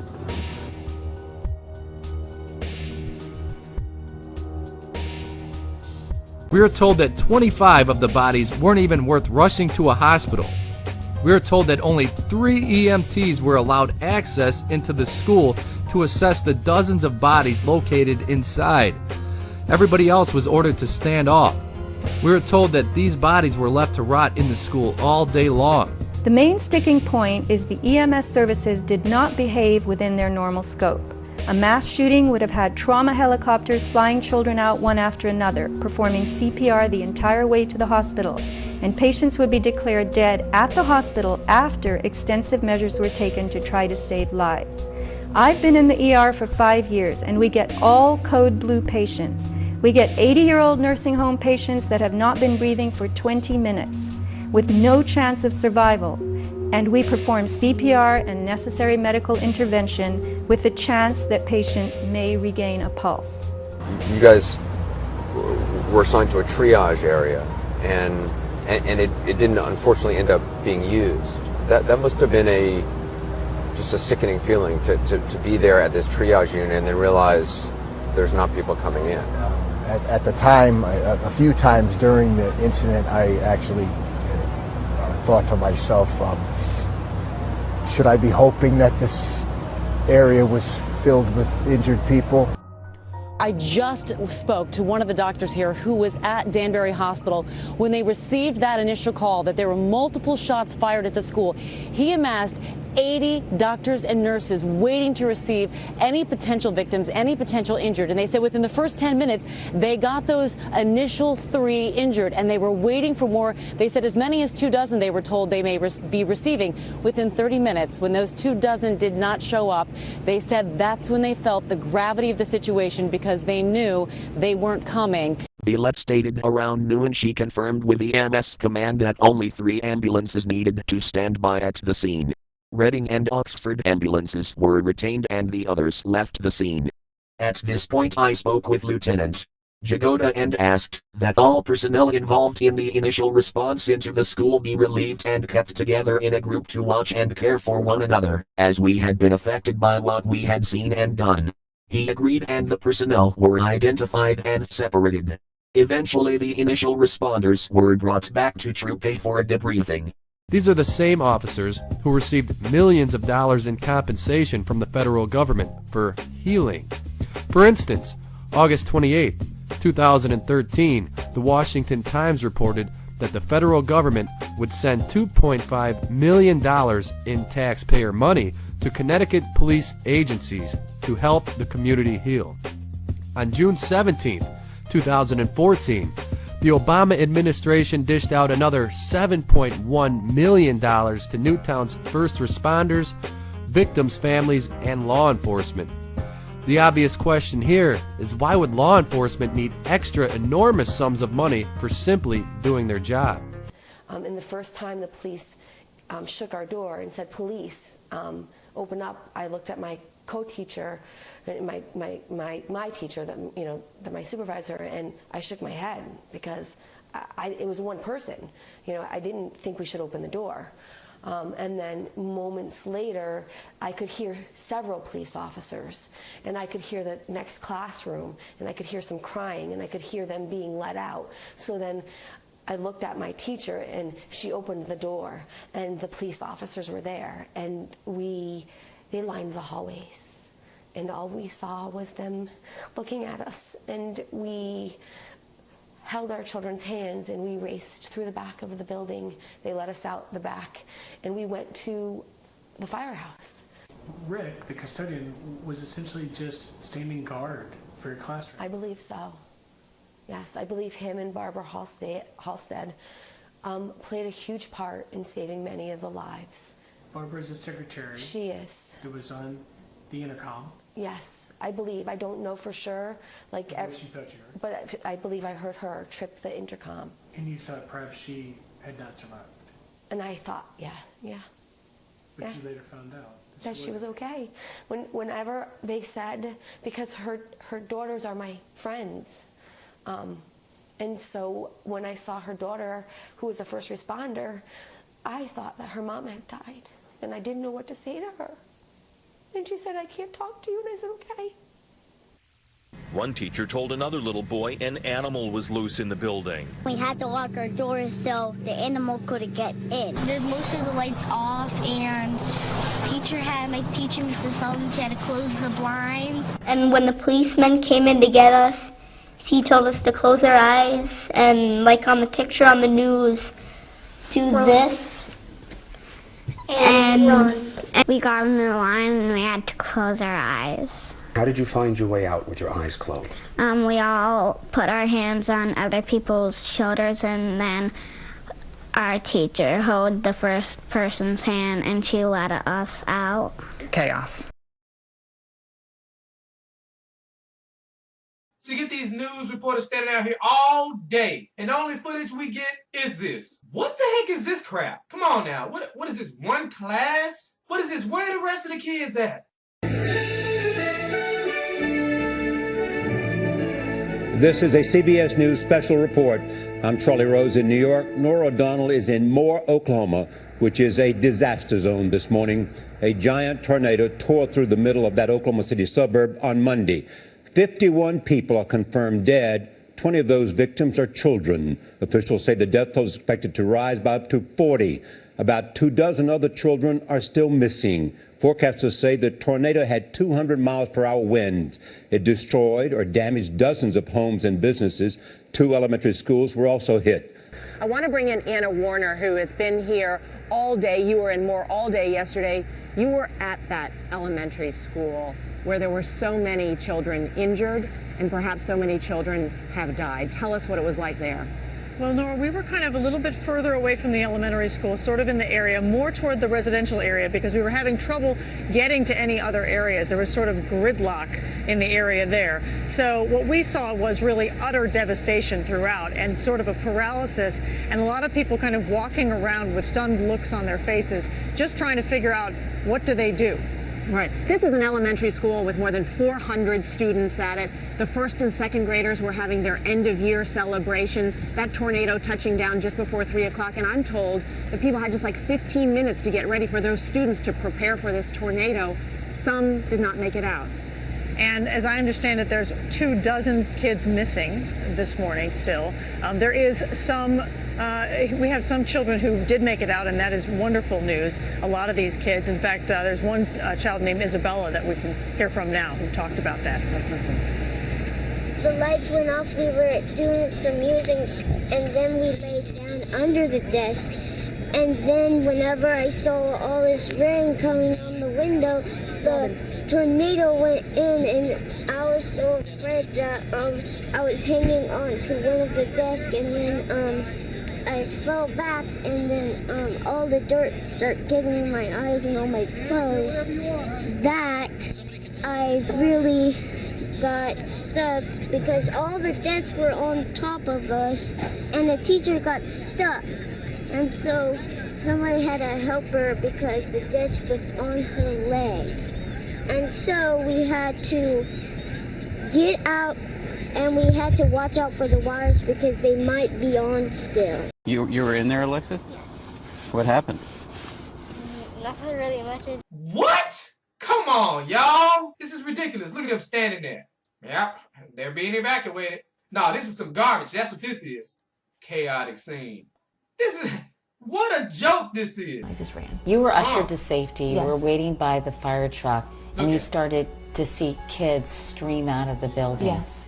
What were those kids doing? Well, it was all sorts of things.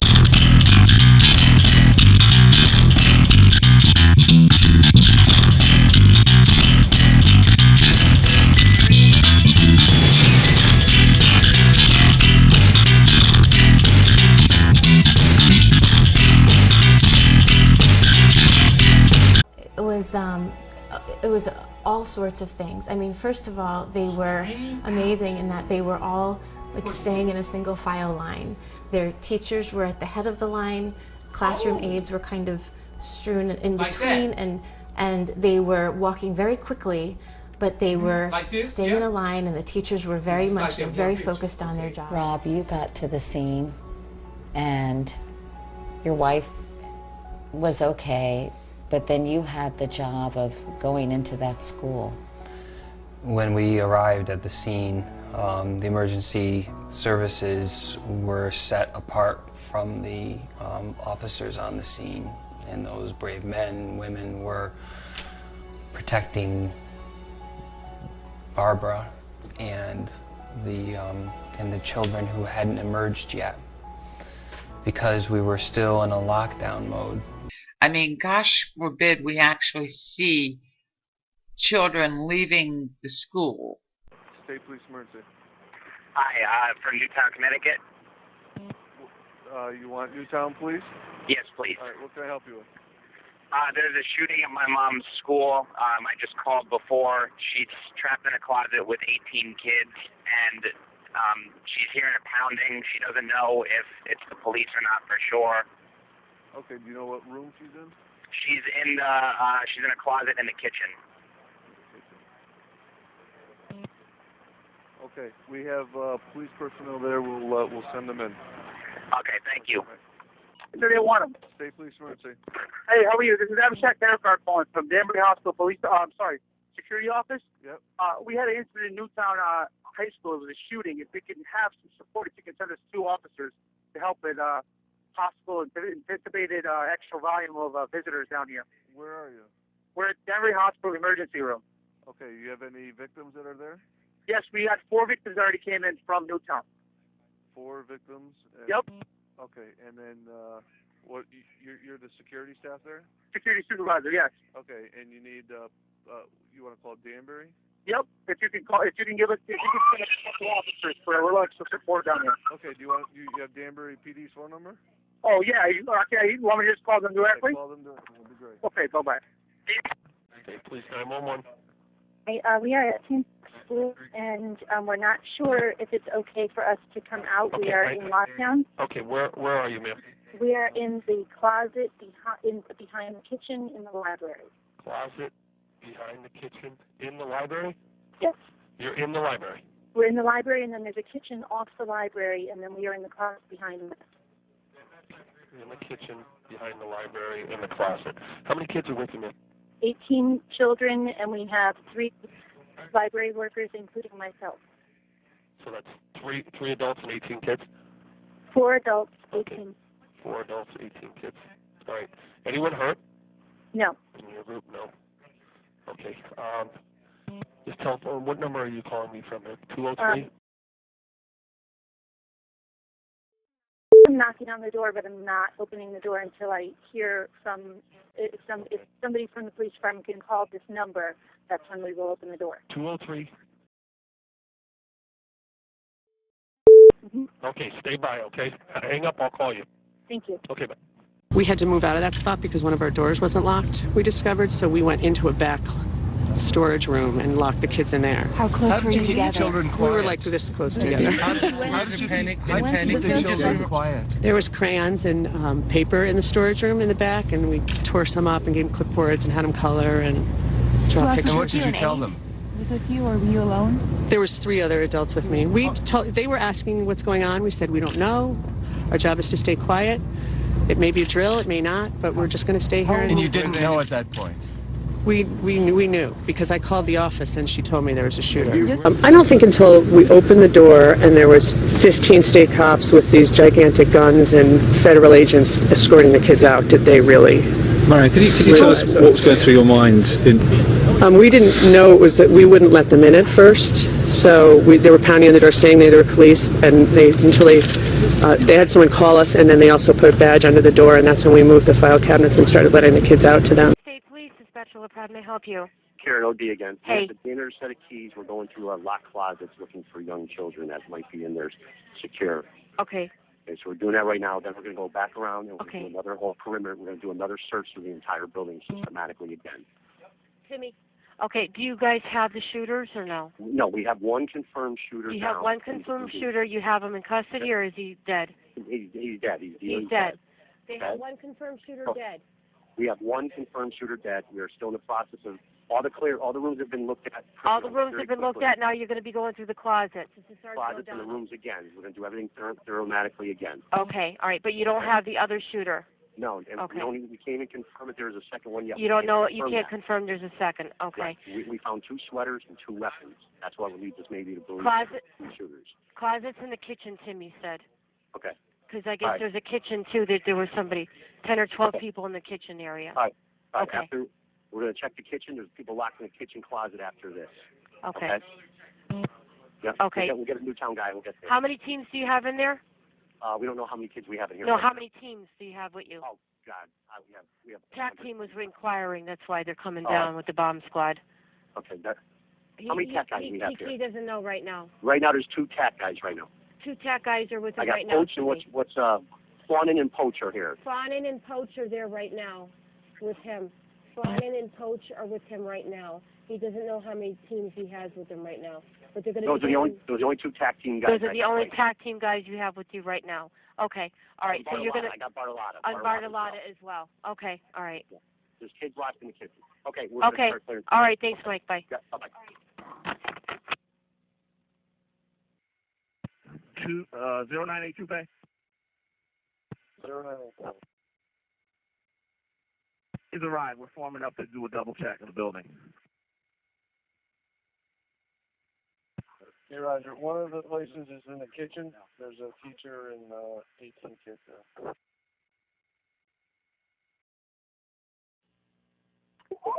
State Police 911. State Police 911. Hi, so I just called and spoke to someone else about how there are a bunch of first grade kids that were running down Churchill Road, and they found that some are in different houses, but mine is still missing. I don't know where he is, and I don't know how we're going to find him. Ma'am, I need you to go to the scene and speak with the detectives on the perimeter.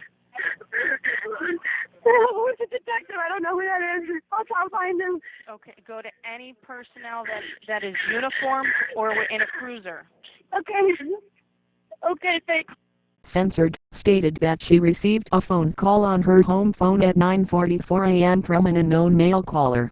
The caller stated that she should get to Sandy Hook right away, if she had, censored, and it was bad and kids were running up the street. He stated a child had given him this number. The caller mentioned something about being bloody. Censored, stated that she heard children yelling in the background. Censored, went to Newtown Police Department, where she was reunited with her son and learned he had been picked up on the road by a woman who recognized one of the children running with. Censored. At approximately 11:31 hours, I met with Dr. Robert Grossman, Assistant Medical Examiner. Dr. Grossman advised that he had examined the 2 deceased child victims. At approximately 11:36 hours, Dr. John Murphy introduced Detective Keeley and I to Dr. Robert Solstice. Solstice stated that he was the tending physician in the emergency room when the 2 child victims arrived. Solstice stated that both victims were deceased upon arrival to the hospital and he confirmed the injuries described by Dr. Grossman. At approximately 11:55 hours, I received a call from Major Hyatt requesting descriptions of the 2 deceased children in an effort to assist in the identification process.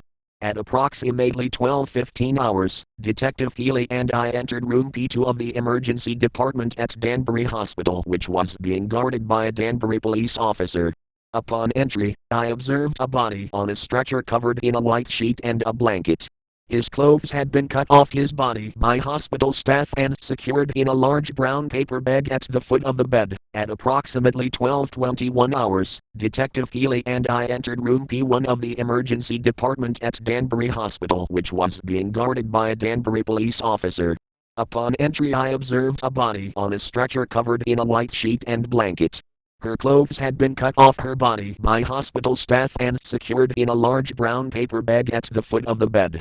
At approximately 12:37 hours, facial photos of the two child victims were emailed to Major Hyatt to be used for identification purposes. At approximately 12:44 hours, Detective Keeley and I were notified by hospital staff that a parent was in the waiting room of the emergency department and he was refusing to leave. I spoke to the male parent who identified himself and stated that his son was in Mrs. Soto's class and that he was not accounted for.